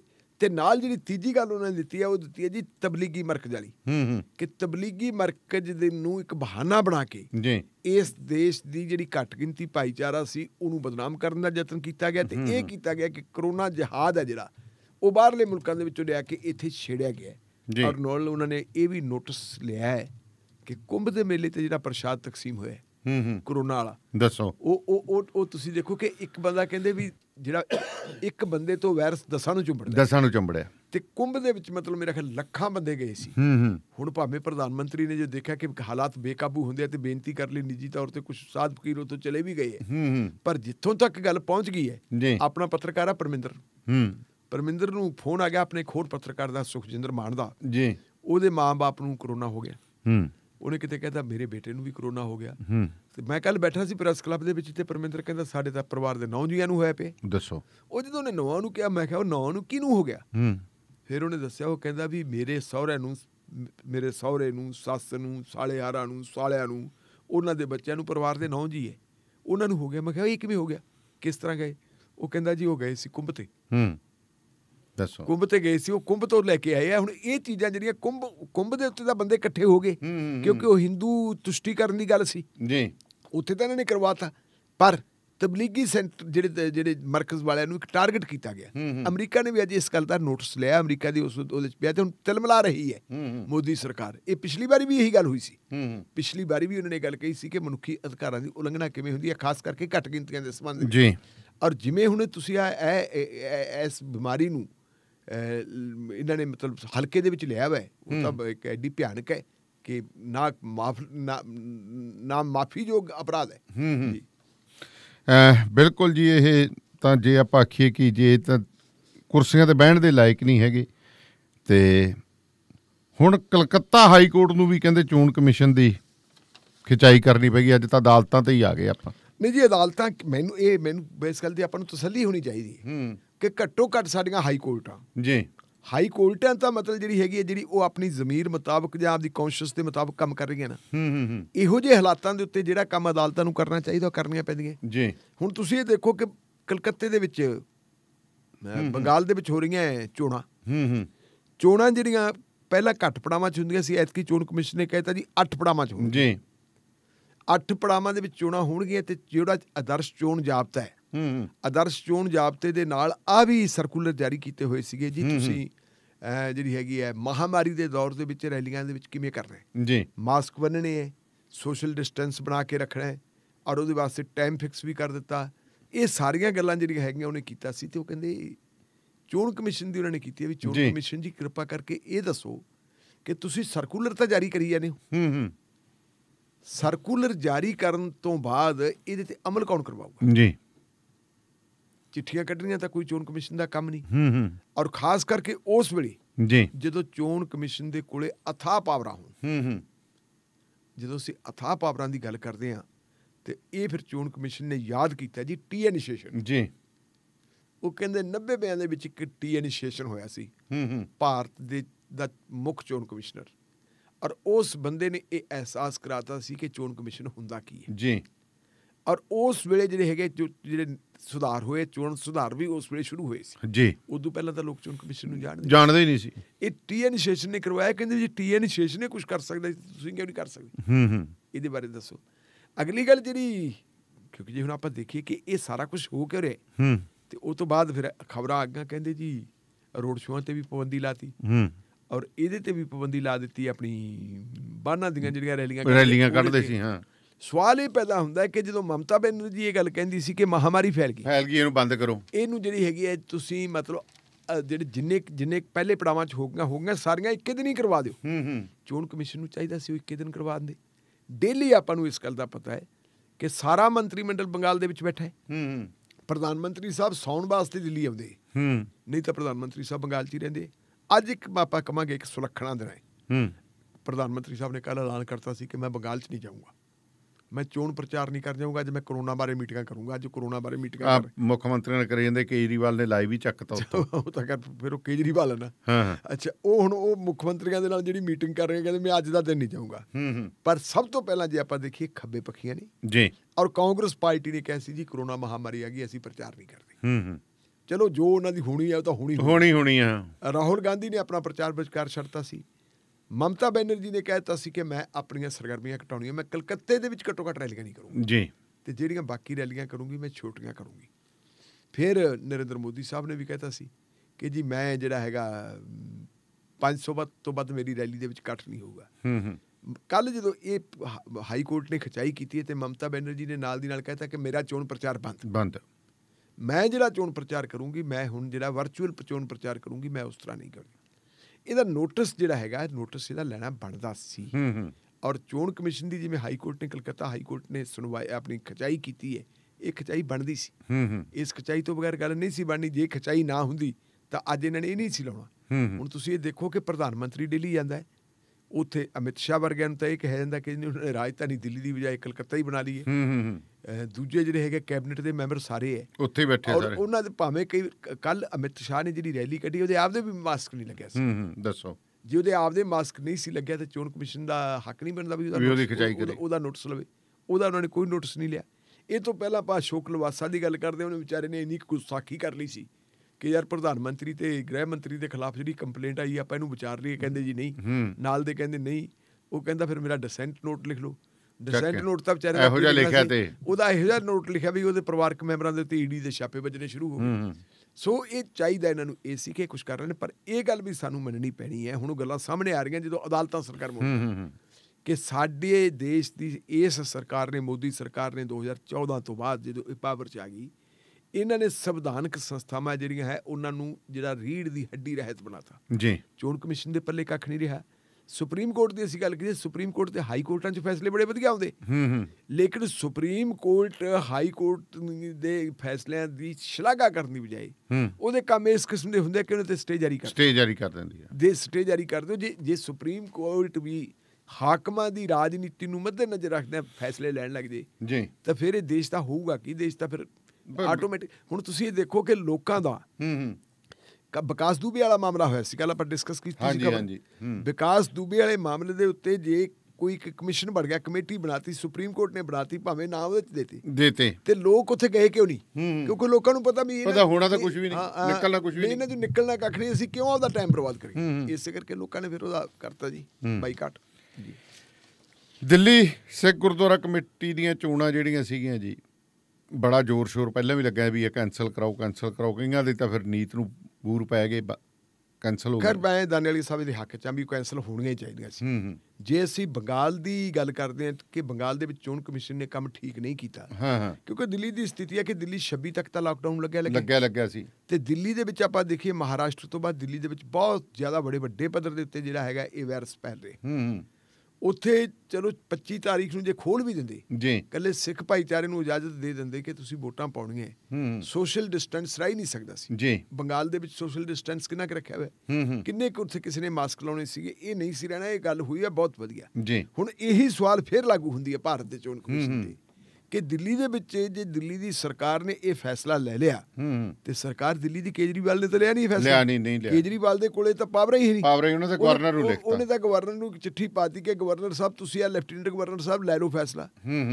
ਲੈਫਟੀਨੈਂਟ ਗਵਰਨਰ ਜਿਹੜਾ ਉਹ ਕੌਣ ਹੈ? ਉਹ ਭਾਰਤ ਸਰਕਾਰ ਦਾ ਪ੍ਰਤੀਨਿਧ ਹੈ, ਉਹ ਨੁਮਾਇੰਦਾ ਭਾਰਤ ਸਰਕਾਰ ਦਾ ਹੈ। ਔਰ ਉਸ ਨੁਮਾਇੰਦੇ ਨੇ ਜੇ ਕੱਲ੍ਹ ਇਹ ਫੈਸਲਾ ਲਿਆ ਹੈ, ਹਾਲਾਂਕਿ ਫੈਸਲਾ ਇਹ 2 ਦਿਨ 3 ਦਿਨ ਪਹਿਲਾਂ ਲੈਣਾ ਚਾਹੀਦਾ ਸੀ, ਕਿਉਂਕਿ ਚੋਣ ਪ੍ਰਚਾਰ ਤਾਂ ਚੱਲ ਹੀ ਰਿਹਾ ਸੀ। ਜੇ ਪਹਿਲਾਂ ਲਿਆ ਹੁੰਦਾ ਚੋਣ ਪ੍ਰਚਾਰ ਰੁਕ ਜਾਂਦਾ। ਜੀ ਉਹਨੇ ਇਹ ਫੈਸਲਾ ਲੈ ਲਿਆ ਤਾਂ ਕੀ ਪ੍ਰਧਾਨ ਮੰਤਰੀ ਦੀ ਇਹ ਜ਼ਿੰਮੇਵਾਰੀ ਨਹੀਂ ਬਣਦੀ ਕਿ ਪ੍ਰਧਾਨ ਮੰਤਰੀ ਵੀ ਚੋਣ ਕਮਿਸ਼ਨ ਨੂੰ ਕਹਿੰਦਾ? ਮੈਂ ਤੁਹਾਡੀ ਯਾਦ ਕਰਾਉਣਾ, ਕਈ ਵਾਰੀ ਆਪਾਂ ਕਹਿੰਦੇ ਕਿ ਚੋਣ ਕਮਿਸ਼ਨ ਦੇ ਅਧਿਕਾਰਾਂ ਦੇ ਵਿੱਚ ਦਖਲ ਲੈਂਦੇ ਸੀ, ਸਟੇਟ ਜਦੋਂ ਮਰਜ਼ੀ ਦਖਲ ਦੇ ਲਈ। 1991 ਦੇ ਵਿੱਚ ਸਾਡੇ ਪੰਜਾਬ ਦੇ ਵਿਧਾਨ ਸਭਾ ਦੀਆਂ ਚੋਣਾਂ ਹੋਣੀਆਂ ਸੀ, ਸਾਰਾ ਜਿਹੜਾ ਹੈਗਾ ਅਮਲਾ ਫੈਲਾ ਆਪਣੀਆਂ ਬੈਲਟ ਬਾਕਸ ਲੈ ਕੇ, ਸਾਰੀਆਂ EVM ਲੈ ਕੇ ਤੇ ਆਪਣੇ ਪੋਲਿੰਗ ਸਟੇਸ਼ਨਾਂ ਤੇ ਪਹੁੰਚ ਗਏ ਸੀ। ਉਸੇ ਵੇਲੇ ਰਿਜ਼ਲਟ ਆ ਗਈ, ਕਿਉਂਕਿ ਪੰਜਾਬ ਦਾ ਥੋੜ੍ਹਾ ਜਿਹਾ ਫਰਕ ਸੀਗਾ, ਪਿੱਛੋਂ ਕਰਨੀ ਸੀ। ਪਹਿਲਾ ਰਿਜ਼ਲਟ ਆ ਗਿਆ ਕਿ ਕਾਂਗਰਸ ਪਾਰਟੀ ਮੈਜੋਰਿਟੀ 'ਚ ਨਹੀਂ ਆਈ, ਵੱਡੀ ਪਾਰਟੀ ਵਜੋਂ ਉਭਰ ਪਈ। ਰਾਜੀਵ ਗਾਂਧੀ ਦਾ ਤਾਂ ਉਦੋਂ ਕਤਲ ਹੋ ਗਿਆ ਸੀ ਤੇ ਨਰਸਿਮਹਾ ਰਾਓ ਜਿਹੜਾ ਹੈਗਾ ਪ੍ਰਧਾਨ ਮੰਤਰੀ ਬਣ ਗਿਆ ਸੀ। ਪ੍ਰਧਾਨ ਮੰਤਰੀ ਬਣਦਿਆਂ ਸਾਰ ਨਰਸਿਮਹਾ ਰਾਓ ਨੇ ਜਿਹੜਾ ਪਹਿਲਾ ਕੰਮ ਕੀਤਾ ਸੀ, ਉਦੋਂ ਮੇਰੇ ਖਿਆਲ TN ਸ਼ੇਸ਼ਨੀ ਸੀਗਾ ਦੇਸ਼ ਦਾ ਆਪਣਾ, ਮੇਰੇ ਖਿਆਲ ਚੀਫ ਇਲੈਕਸ਼ਨ ਕਮਿਸ਼ਨਰ, ਮੇਰਾ ਖਿਆਲ ਉਹੀ ਟਾਈਮ ਹੋਣੇ। ਉਹਨਾਂ ਨੇ ਜਿਹੜਾ ਹੈਗਾ ਪ੍ਰਧਾਨ ਮੰਤਰੀ ਬਣਦਿਆਂ ਸਾਰ ਪਹਿਲੀ ਇਹ ਗੱਲ ਕਹੀ ਕਿ ਪੰਜਾਬ ਦੇ ਹਾਲਾਤ ਜਿਹੜੇ ਉਹ ਠੀਕ ਨਹੀਂ ਤੇ ਪੰਜਾਬ ਦੇ ਵਿੱਚ ਜਿਹੜਾ ਹੈਗਾ ਜੀ ਇਲੈਕਸ਼ਨਾਂ ਜਿਹੜੀਆਂ ਮੁਲਤਵੀ ਕਰ ਦਿੱਤੀਆਂ ਜਾਣ। ਸਟਾਫ ਪਹੁੰਚ ਗਿਆ ਸੀ, ਸਾਰਾ ਕੁਝ ਸੀ, ਕੁਝ ਘੰਟੇ ਰਹਿ ਗਏ ਸੀਗੇ ਔਰ ਨਾਲ ਦੀ ਨਾਲ ਹੀ ਚੋਣਾਂ ਮੁਲਤਵੀ ਹੋ ਗਈਆਂ। ਹੁਣ ਸਵਾਲ ਇਹ ਪੈਦਾ ਹੁੰਦਾ ਕਿ ਜੇ ਉਹ ਚੋਣਾਂ ਮੁਲਤਵੀ ਨਾ ਹੁੰਦੀਆਂ ਤੇ ਫਿਰ 92 'ਚ ਜਿਹੜੀਆਂ ਚੋਣਾਂ ਹੋਈਆਂ ਉੱਥੇ ਮੁੱਖ ਮੰਤਰੀ ਬੇਅੰਤ ਸਿੰਘ ਸੀ। 91 ਵਾਲੀਆਂ ਚੋਣਾਂ ਦੇ ਵਿੱਚ ਮੁੱਖ ਮੰਤਰੀ ਸਿਮਰਜੀਤ ਸਿੰਘ ਮਾਨ ਨੇ ਹੋਣਾ ਸੀ। ਠੀਕ ਹੈ, ਉਦੋਂ ਲਗਭਗ ਕਿਉਂਕਿ ਅਕਾਲੀ ਦਲ ਬਾਦਲ ਤਾਂ ਜਿਹੜਾ ਹੈਗਾ ਉਹਦੀ ਤਾਂ ਹਾਲਤ ਇੰਨੀ ਪਤਲੀ ਪੈ ਗਈ ਸੀ ਕਿ ਅਕਾਲੀ ਦਲ ਬਾਦਲ ਦੇ 20 ਦੇ ਕਰੀਬ ਕੈਂਡੀਡੇਟ ਆ ਜਿਹੜੇ ਉਹ ਮਾਰੇ ਗਏ ਸੀ। ਔਰ ਇਹ ਪਹਿਲਾ ਇਤਿਹਾਸ ਦੇ ਵਿੱਚ ਪਹਿਲੀ ਵਾਰ ਹੋਈ ਹੈ ਕਿ 1957 ਤੋਂ ਸਰਦਾਰ ਪ੍ਰਕਾਸ਼ ਸਿੰਘ ਬਾਦਲ ਚੋਣ ਲੜਨ ਲੱਗੇ। ਮੇਰਾ ਖਿਆਲ ਹੈ ਵੀ 1962 ਦੇ ਵਿੱਚ 62 ਦੇ ਵਿੱਚ ਸ਼ਾਇਦ ਇਹਨਾਂ ਨੂੰ ਟਿਕਟ ਨਹੀਂ ਮਿਲੀ ਸੀ। ਉਹ ਅਕਾਲੀ ਦਲ ਦੀ ਅੰਦਰਲੀ ਸਥਿਤੀ ਕੀ ਸੀ, ਕਿਵੇਂ ਸੀ, ਉਹਦਾ ਨਹੀਂ ਮੈਨੂੰ ਪਤਾ, ਪਰ ਉਦੋਂ ਇਹਨਾਂ ਨੂੰ ਟਿਕਟ ਨਹੀਂ ਮਿਲੀ ਸੀ 62 ਵੇਲੇ। ਤੇ ਪਹਿਲਾ ਮੌਕਾ ਜਦੋਂ ਪ੍ਰਕਾਸ਼ ਸਿੰਘ ਬਾਦਲ ਨੇ ਆਪਣੇ ਗਿੱਦੜਬਾਹਾ ਹਲਕੇ ਤੇ ਚੋਣ ਲੜਨ ਦਾ ਹੀਆ ਨਹੀਂ ਕੀਤਾ ਸੀ ਤੇ ਜਬਰਜੰਗ ਸਿੰਘ ਚੱਕ ਦੂਹੇ ਵਾਲੇ ਨੂੰ ਟਿਕਟ ਦਿੱਤੀ ਸੀ। ਇਹ ਉਹ ਟਾਈਮ ਸੀ ਉਦੋਂ ਅਕਾਲੀ ਦਲ ਦੀ ਹਾਲਤ ਬੜੀ ਮਾੜੀ ਸੀ, ਕਾਂਗਰਸ ਪਾਰਟੀ ਦੀ ਸਥਿਤੀ ਵੀ ਬਹੁਤ ਮਾੜੀ ਸੀ ਤੇ ਉਹਨਾਂ ਦਿਨਾਂ ਦੇ ਵਿੱਚ ਕਿਉਂਕਿ 89 ਦੀਆਂ ਚੋਣਾਂ ਦੇ ਵਿੱਚ ਅਕਾਲੀ ਦਲ ਅੰਮ੍ਰਿਤਸਰ ਤੇ ਉਹਨਾਂ ਦੇ ਜਿਹੜੇ ਸਮਰਥਕ ਹੈ ਉਹਨਾਂ ਦੀ ਬੱਲੇ ਬੱਲੇ ਹੋ ਗਈ ਸੀ। ਜੇ ਉਹ ਚੋਣਾਂ ਮੁਲਤਵੀ ਨਾ ਹੁੰਦੀਆਂ ਤਾਂ ਡੈਫੀਨੇਟਲੀ ਹੈ ਕਿ ਮਾਨ ਦਲ ਦੀ ਬੱਲੇ ਬੱਲੇ ਹੋਣੀ ਸੀਗੀ। ਔਰ ਇਹਨੂੰ ਜੇ ਅਸੀਂ ਦੇਖੀਏ, ਜੇ ਉਦੋਂ ਚੋਣਾਂ ਮੁਲਤਵੀ ਹੋ ਸਕਦੀਆਂ ਸੀ ਤਾਂ ਕੀ ਬੰਗਾਲ 'ਚ ਹੁਣ ਨਹੀਂ ਹੋ ਸਕਦੀਆਂ ਸੀ? ਬਿਲਕੁਲ। ਔਰ ਉਹਦੀ ਇੱਕ ਮਿਸਾਲ ਸਾਡੇ ਸਾਹਮਣੇ ਆ ਗਈ ਕਿ ਜਿਹੜੀ ਆ ਥੋੜੀਆਂ ਚੋਣਾਂ ਮੁਲਤਵੀ ਕੀਤੀਆਂ ਦਿੱਲੀ ਸਿੱਖ ਗੁਰਦੁਆਰਾ ਪ੍ਰਬੰਧਕ ਕਮੇਟੀ ਜੀ। ਤੇ ਪਾਕਿਸਤਾਨ ਤੋਂ ਸ਼ਰਧਾਲੂ ਵਾਪਸ ਪਰਤ ਆਏ ਨੇ ਜੀ। ਸਿੱਖਾਂ ਦਾ ਤਾਂ ਫੇਰ ਵੀ ਟੈਸਟ ਹੋਈ ਜਾਂਦੇ ਨੇ, ਜਿਵੇਂ ਪਿਛਲੀ ਵਾਰੀ ਨੰਦੇੜ ਸਾਹਿਬ ਤੋਂ ਆਇਆਂ ਦੇ ਹੋਏ ਸੀ। ਕੀ ਇਹ ਜੀ ਹੁਣ ਦੂਜੇ ਦੇਸ਼ ਦੇ ਵਿੱਚੋਂ ਆਏ ਹੋਏ ਆ, ਜਦੋਂ ਗਏ ਸੀ ਇਹ ਟੈਸਟ ਉਦੋਂ ਵੀ ਹੋਏ ਸੀ। ਪਹਿਲਾਂ ਤੁਸੀਂ ਇਹ ਦੇਖੋ ਕਿ ਜਦੋਂ ਬਾਬੇ ਨਾਨਕ ਦਾ ਜਨਮ ਦਿਵਸ ਸੀ, ਬਾਬੇ ਨਾਨਕ ਦੇ ਜਨਮ ਦਿਵਸ ਦੇ ਮੌਕੇ ਦੇ ਉੱਤੇ ਵੀ ਆਪਣੇ ਜਥੇ ਇੱਧਰੋਂ ਜਾਂਦੇ ਹੈ। 550 ਸਾਲਾ ਪ੍ਰਕਾਸ਼ ਉਤਸਵ ਦੇ ਉੱਤੇ ਅਸੀਂ ਵੀ ਗਏ ਸੀ। ਐਤਕੀ ਵੀ ਸਾਡਾ ਦਿਲ ਕਰਦਾ ਸੀ ਕਿ ਜਾਈਏ ਔਰ ਅਸੀਂ ਟਰਾਈ ਵੀ ਕੀਤੀ ਸੀ ਜਾਣ ਦਾ, ਪਰ ਜਿਨ੍ਹਾਂ ਸੱਜਣਾਂ ਦੇ ਰਾਹੀਂ ਅਸੀਂ ਗਏ ਸੀ ਸਾਨੂੰ ਉਹਨਾਂ ਨੇ ਰਿਫਿਊਜ਼ ਕਰਤਾ ਸੀ ਕਿ ਕੋਈ ਫਾਇਦਾ ਨਹੀਂ। ਭਾਰਤ ਸਰਕਾਰ ਨੇ ਇਜਾਜ਼ਤ ਨਹੀਂ ਦੇਣੀ ਕਿਉਂਕਿ ਉੱਥੇ ਕਰੋਨਾ ਦੀ ਹਾਲਤ ਸਾਡੇ ਨਾਲੋਂ ਵੀ ਮਾੜੀ ਹੈ ਜੀ। ਔਰ ਉਦੋਂ ਭਾਰਤ ਸਰਕਾਰ ਨੇ, ਹਾਲਾਂਕਿ ਪਾਕਿਸਤਾਨ ਦੀ ਸਰਕਾਰ ਨੇ ਵੀਜ਼ੇ ਖੋਲ੍ਹਤੇ ਸੀ, ਸਾਰਾ ਕੁਝ ਕਰਤਾ, ਭਾਰਤ ਦੀ ਸਰਕਾਰ ਨੇ ਇਜਾਜ਼ਤ ਨਹੀਂ ਸੀ ਦਿੱਤੀ ਔਰ ਉਹਦੀ ਨਿਖੇਧੀ ਹੋਈ ਸੀ। ਸ਼੍ਰੋਮਣੀ ਗੁਰਦੁਆਰਾ ਪ੍ਰਬੰਧਕ ਕਮੇਟੀ ਨੇ ਵੀ ਨਿਖੇਧੀ ਕੀਤੀ ਸੀ, ਕੁਝ ਪੋਲੀਟੀਕਲ ਲੋਕਾਂ ਨੇ ਵੀ ਕੀਤੀ ਸੀ ਕਿ ਸਾਡੇ ਧਰਮ ਦੇ ਵਿੱਚ ਦਖਲਅੰਦਾਜ਼ੀ ਹੈ। ਐਤਕੀ ਸ਼੍ਰੋਮਣੀ ਗੁਰਦੁਆਰਾ ਪ੍ਰਬੰਧਕ ਕਮੇਟੀ ਦੇ ਜਥੇ ਨੂੰ ਇਜਾਜ਼ਤ ਮਿਲ ਗਈ, ਉਹ ਗਏ ਹੈ। ਜਾਣ ਤੋਂ ਪਹਿਲਾਂ ਵੀ ਉਹਨਾਂ ਦੇ ਰੈਪਿਡ ਟੈਸਟ ਹੈ ਜਿਹੜੇ ਉਹ ਹੋਏ ਸੀ ਔਰ ਉਹਨਾਂ ਨੂੰ ਬਿਲਕੁਲ ਜਿਹੜੀ ਹੈਗੀ ਹੈ ਨੈਗੇਟਿਵ ਦਾ ਦਿੱਤੀ ਸੀ ਸਰਟੀਫਿਕੇਟ ਕਿ ਨੈਗੇਟਿਵ, ਬਟ ਸਰਹੱਦ ਉਹੀ ਬੰਦੇ ਟੱਪੇ ਜਿਨ੍ਹਾਂ ਦੇ ਕੋਲ ਨੈਗੇਟਿਵ ਸਰਟੀਫਿਕੇਟ ਸੀ। ਰਾਜਦੀਪ ਬਰੇਟਾ ਆਪਣਾ ਇੱਕ ਹੈਗਾ ਲਿਸਨਰ ਹੈ, ਬਹੁਤ ਪ੍ਰੇਮ ਨਾਲ ਸੁਣਦੀ ਹੈ ਜੀ। ਅੱਜ ਹੀ ਮੈਨੂੰ ਨੇ ਰਸਤੇ ਦੇ ਵਿੱਚ ਫੋਨ ਆਇਆ, ਉਹ ਕਹਿੰਦੇ ਜੀ ਜਦੋਂ ਅਸੀਂ ਗਏ ਆ ਜਾਣ ਵੇਲੇ ਸਾਨੂੰ ਤਕਲੀਫ ਥੋੜੀ ਜਿਹੀ ਆਈ ਸੀ, 5 ਘੰਟੇ ਸਾਨੂੰ ਜਿਹੜੇ ਹੈਗਾ ਬਾਘਾ ਬਾਰਡਰ ਤੇ ਰੁਕਣਾ ਪਿਆ। ਅੱਛਾ, ਉੱਥੇ ਕਿਉਂਕਿ ਜਿਹੜਾ ਇੱਕ ਉਹ ਬਹੁਤ ਹੈਗਾ ਖਾੜਕੂ ਕਿਸਮ ਦਾ ਬੰਦਾ ਮੌਲਾਨਾ, ਉਹਦੀ ਗ੍ਰਿਫਤਾਰੀ ਹੋ ਗਈ ਸੀ ਤੇ ਉਹਦੇ ਬੰਦੇ ਨੇ ਉਧਰ ਧੁੰਮੀ ਮਚਾਈ ਹੋਈ ਸੀ ਜੀ। ਇਹ ਮਤਲਬ ਸੋਚਦਿਆਂ ਹੋਇਆ ਪਾਕਿਸਤਾਨ ਦੀ ਸਰਕਾਰ ਨੇ ਕਿ ਦੂਜੇ ਦੇਸ਼ ਦੇ ਮਹਿਮਾਨ ਹੈ, ਇਹ ਯਾਤਰੂ ਹੈ, ਕਿਤੇ ਇਹਨਾਂ ਨੂੰ ਕਿਸੇ ਕਿਸਮ ਦਾ ਨੁਕਸਾਨ ਨਾ ਹੋਵੇ, ਰੋਕਿਆ ਹੋਵੇ। ਤੇ ਰਾਤ ਨੂੰ ਫਿਰ ਉਹਨਾਂ ਨੂੰ ਜਿਹੜੀ ਹੈ ਸਿਕਿਉਰਿਟੀ ਇੰਤਜ਼ਾਮਾਤ ਦੇ ਨਾਲ ਗੁਰਦੁਆਰਾ ਡੇਰਾ ਸਾਹਿਬ ਪਹੁੰਚਾਇਆ ਗਿਆ ਸੀ। ਉਹ ਜਦੋਂ ਉੱਥੇ ਗਏ ਜਾ ਕੇ ਤੁਰੇ ਫਿਰੇ, ਪਰ ਉੱਥੇ ਕਤਲ ਤੁਸੀਂ ਦੇਖੀ ਹੋਣੀ ਹੈ ਕਿ ਜਿਹੜੇ ਪਾਕਿਸਤਾਨ ਦੇ ਸਿੱਖ ਹੈ ਉਹਨਾਂ ਨੂੰ ਗੁਰਧਾਮਾਂ ਦੇ ਵਿੱਚ ਜਾਣ ਦੀ ਇਜਾਜ਼ਤ ਹੈ ਨਹੀਂ ਸੀ। ਅੱਛਾ ਜੀ, ਇਹ ਪਹਿਲਾ ਮੌਕਾ ਹੋਇਆ। ਉਹਨਾਂ ਨੇ ਕਿਹਾ ਕਿ ਇਹ ਬਾਹਰੋਂ ਬੰਦੇ ਆਏ, ਇਹਨਾਂ ਨੂੰ ਭਾਈ ਜਿਹੜਾ ਹੈਗਾ ਆਪਾਂ ਨਹੀਂ, ਇਹਨਾਂ ਨੂੰ ਕਿਤੇ ਕੋਈ ਐਸੀ ਵੈਸੀ ਗੱਲ ਨਾ ਹੋ ਜੇ, ਇਹਨਾਂ ਨੂੰ ਤੁਸੀਂ ਆਪਣੀ ਕਰਨ ਦਿਓ। ਉਹ ਡੇਰਾ ਸਾਹਿਬ ਗੁਰਦੁਆਰੇ ਚੋਂ ਗਏ ਆ ਸਿੱਧਾ ਹਸਨ ਅਬਦਾਲ ਪੰਜਾ ਸਾਹਿਬ ਗਏ। ਪੰਜਾ ਸਾਹਿਬ ਦੇ ਵਿੱਚ ਉਹਨਾਂ ਨੇ ਜਾ ਕੇ ਉੱਥੇ ਰਹਿ ਕੇ ਤੇ ਫਿਰ ਉਹ ਵਾਪਸ ਆਏ ਤੇ ਫਿਰ ਉਹ ਸਾਰੇ ਥਾਵਾਂ ਤੇ ਗਏ, ਇੱਥੇ ਵੀ ਗਏ, ਆਪਣੇ ਕਰਤਾਰਪੁਰ ਸਾਹਿਬ ਵੀ ਗਏ ਹੈ, ਨਨਕਾਣਾ ਸਾਹਿਬ, ਸਾਰੇ ਮਤਲਬ ਸਾਰੇ ਥਾਵਾਂ ਤੇ ਜਾ ਕੇ ਉਹ ਗਏ। ਅੱਜ ਜਦੋਂ ਵਾਪਸ ਮੁੜੇ ਤੇ ਵਾਪਸ ਮੁੜਨ ਵੇਲੇ ਫਿਰ ਉਹਨਾਂ ਦਾ ਜਦੋਂ ਕੱਲ ਸ਼ਾਮੀ ਜਦੋਂ ਵਾਪਸ ਮੁੜੇ ਤੇ ਉਹਨਾਂ ਦਾ ਕੋਵਿਡ ਟੈਸਟ ਕੀਤਾ। ਪਹਿਲਾਂ ਆਈ ਸੀ ਖਬਰ ਕਿ 98 ਬੰਦੇ ਆ ਜਿਹੜੇ ਉਹ ਪੋਜ਼ਿਟਿਵ ਪਾਏ ਗਏ ਜੀ। ਫਿਰ ਆ ਗਿਆ ਕਿ 100 ਬੰਦਾ ਹੈ। ਅੱਜ ਸਵੇਰੇ ਜਿਹੜੀ ਅੱਜ ਟ੍ਰਿਬਿਊਨ ਦੀ ਖਬਰ ਹੈਗੀ, ਪੰਜਾਬੀ ਟ੍ਰਿਬਿਊਨ ਦੀ ਖਬਰ ਹੈ, ਉਹ ਕਹਿੰਦੇ ਜੀ 200 ਬੰਦਾ ਤੇ ਨਾਲ ਹੀ ਫਿਰ ਇੱਕ ਹੋਰ ਗੱਲ ਵੀ ਹੈ ਵੀ ਉੱਥੇ ਕੱਲ ਬਦਤਮੀਜ਼ੀ ਵੀ ਹੋਈ ਹੈ। ਅੱਛਾ ਜੀ, ਜਦੋਂ ਸਰਹੱਦ ਦੇ ਉਰਲੇ ਪਾਸੇ ਆ ਗਏ ਤੇ ਉਹਨਾਂ ਨੇ ਕਿਹਾ ਜੀ ਤੁਹਾਡਾ ਰੈਪਿਡ ਟੈਸਟ ਕਰਨਾ ਪੈਣਾ। ਇਸ ਮੁੱਦੇ ਨੂੰ ਲੈ ਕੇ ਕਈ ਜਿਹੜੇ ਸ਼ਰਧਾਲੂ ਹੈ ਉਹਨਾਂ ਦਾ ਤਕਰਾਰ ਹੋਇਆ ਮੈਡੀਕਲ ਟੀਮਾਂ ਦੇ ਨਾਲ। ਇਹ ਇੱਕ ਮੈਂ ਬੀਬੀ ਦੀ ਇੱਕ ਦੀ ਗੱਲ ਸੁਣ ਰਹੀ ਸੀ, ਉਹ ਕਹਿੰਦੀ ਜੀ ਮੈਨੂੰ ਤਾਂ ਗਾਲਾਂ ਵੀ ਕੱਢੀਆਂ ਕਿਸੇ ਬੰਦੇ ਨੂੰ। ਕਈ ਵਾਰੀ ਜਥੇ ਦੇ ਵਿੱਚ ਇਹੋ ਜਿਹੇ ਲੋਕ ਬੜੇ ਆਪਾਂ ਵੇਖਿਆ ਹੀ, ਉਦੋਂ ਫੀਮ ਲੈ ਕੇ ਹੀ ਆ ਗਏ ਸੀ, ਮਾਂ ਦੇ ਫੀਮ ਲੈ ਕੇ ਆ ਗਏ ਸੀ। ਹਾਂ, ਪਰ ਪ੍ਰਬੰਧਕਾਂ ਨੇ ਮਤਲਬ ਜਿਹੜਾ ਹੈਗਾ ਉਸ ਚੀਜ਼ ਨੂੰ ਬੜੇ ਵਧੀਆ ਤਰੀਕੇ ਦੇ ਨਾਲ ਸੰਭਾਲਿਆ ਵਾ। ਔਰ ਇਹਦੇ 'ਚ ਇੱਕ ਗੱਲ ਹੋਰ ਹੈ ਕਿ ਇੱਕ ਜਿਹੜੀ ਇਹ ਸ਼੍ਰੋਮਣੀ ਗੁਰਦੁਆਰਾ ਪ੍ਰਬੰਧਕ ਕਮੇਟੀ ਨੇ ਐਤਕੀ ਬਹੁਤ ਵਧੀਆ ਫੈਸਲਾ ਕੀਤਾ। ਬੀਬੀ ਜਗੀਰ ਕੌਰ ਦੀ ਸਟੇਟਮੈਂਟ ਆ ਗਈ ਜੀ। ਉਹਨਾਂ ਨੇ ਕਹਿਤਾ ਕਿ ਸ਼੍ਰੀ ਗੁਰੂ ਤੇਗ ਬਹਾਦਰ ਸਾਹਿਬ ਦਾ ਜਿਹੜਾ 400 ਸਾਲਾ ਅਸੀਂ ਪ੍ਰਕਾਸ਼ ਉਤਸਵ ਮਨਾਉਣਾ ਹੈ, ਐਤਕੀ ਵੱਡਾ ਇਕੱਠ ਨਹੀਂ ਕਰਨਾ। ਅੱਛਾ ਜੀ, ਬਿਲਕੁਲ ਕਹਿੰਦੇ ਅਸੀਂ ਇਕੱਠ ਨਹੀਂ ਕਰਨਾ, ਉਹ ਅਸੀਂ ਜਿਹੜਾ ਹੈਗਾ ਬਹੁਤ ਛੋਟਾ ਇਕੱਠ ਕਰਨਾ ਹੈ ਔਰ ਉਹਦੇ ਤੇ ਜਿਹੜਾ ਹੋਊਗਾ ਉਹਦਾ ਅਸੀਂ ਲਿੰਕ ਪਹਿਲਾਂ ਦੇ ਦਿਆਂਗੇ। ਅੱਛਾ ਜੀ, ਇੰਟਰਨੈਟ ਦੇ ਉੱਤੇ ਤੁਸੀਂ ਆਪਣੇ ਮੋਬਾਈਲ ਤੇ ਆਪਣੇ ਜਿਹੜਾ ਹੈਗਾ ਸਿਸਟਮ ਦੇ ਨਾਲ ਆਪਣੇ ਘਰਾਂ 'ਚ ਬੈਠ ਕੇ ਉਹਦੇ 'ਚ ਪਾਰਟੀਸਪੇਟ ਕਰ ਸਕਦੇ ਹੋ। ਇਹ ਵੀ ਮਹਾਂਮਾਰੀ ਫੈਲੀ ਹੋਈ ਹੈ ਤੇ ਮਹਾਂਮਾਰੀ ਦੇ ਵਿੱਚ ਸਾਨੂੰ ਬਚ ਕੇ ਚੱਲਣਾ ਚਾਹੀਦਾ ਹੈ।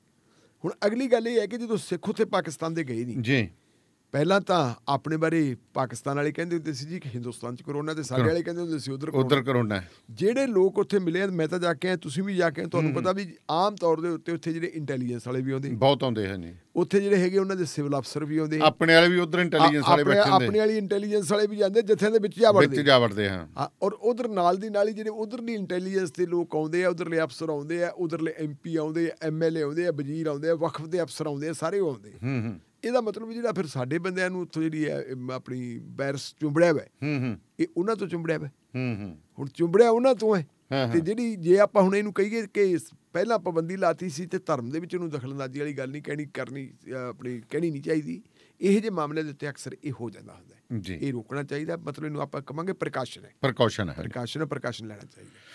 ਬਿਲਕੁਲ ਢਿੱਲੋਂ ਸਾਹਿਬ, ਪ੍ਰੀਕਾਸ਼ਨ ਬੜੇ ਰੱਖਣੇ ਪੈਣੇ। ਸੋ ਆਪਾਂ ਵੀ ਕੋਈ ਬਾਹਲਾ ਪ੍ਰੋਗਰਾਮ ਅੱਜ ਕੱਲ੍ਹ ਥੋੜਾ ਜਿਹਾ ਸਮਾਂ ਘਟਾਇਆ ਹੋਇਆ। ਨਹੀਂ, ਉਹ ਜ਼ਰੂਰੀ ਹੈ ਜੀ, ਜ਼ਰੂਰੀ ਹੈ ਕਿਉਂਕਿ ਗੱਲ ਇਹ ਆ ਵੀ ਆਪ ਜਿਹੜਾ ਹੈਗਾ ਇਹ ਤੋਂ ਕਿ ਜਮ੍ਹਾਂ ਕਰਨ ਤੋਂ ਜਾਈਏ, ਕਿ ਜਮ੍ਹਾਂ ਹੀ ਨਾ ਹੋਵੇ, ਉਹਦੇ ਨਾਲੋਂ ਜਿੰਨਾ ਕੁ ਹੈਗਾ ਉਹਨਾਂ ਸਾਲ ਲਈ ਸਾਡੇ ਲਿਸਨਰ ਸਾਨੂੰ ਇਹ ਜਿਹੜਾ ਕੋਆਪਰੇਟ ਕਰਨਗੇ। ਸੋ ਬਹੁਤ ਬਹੁਤ ਮਿਹਰਬਾਨੀ ਤੁਹਾਡੀ, ਸ਼ੁਕਰੀਆ ਜੀ, ਧੰਨਵਾਦ।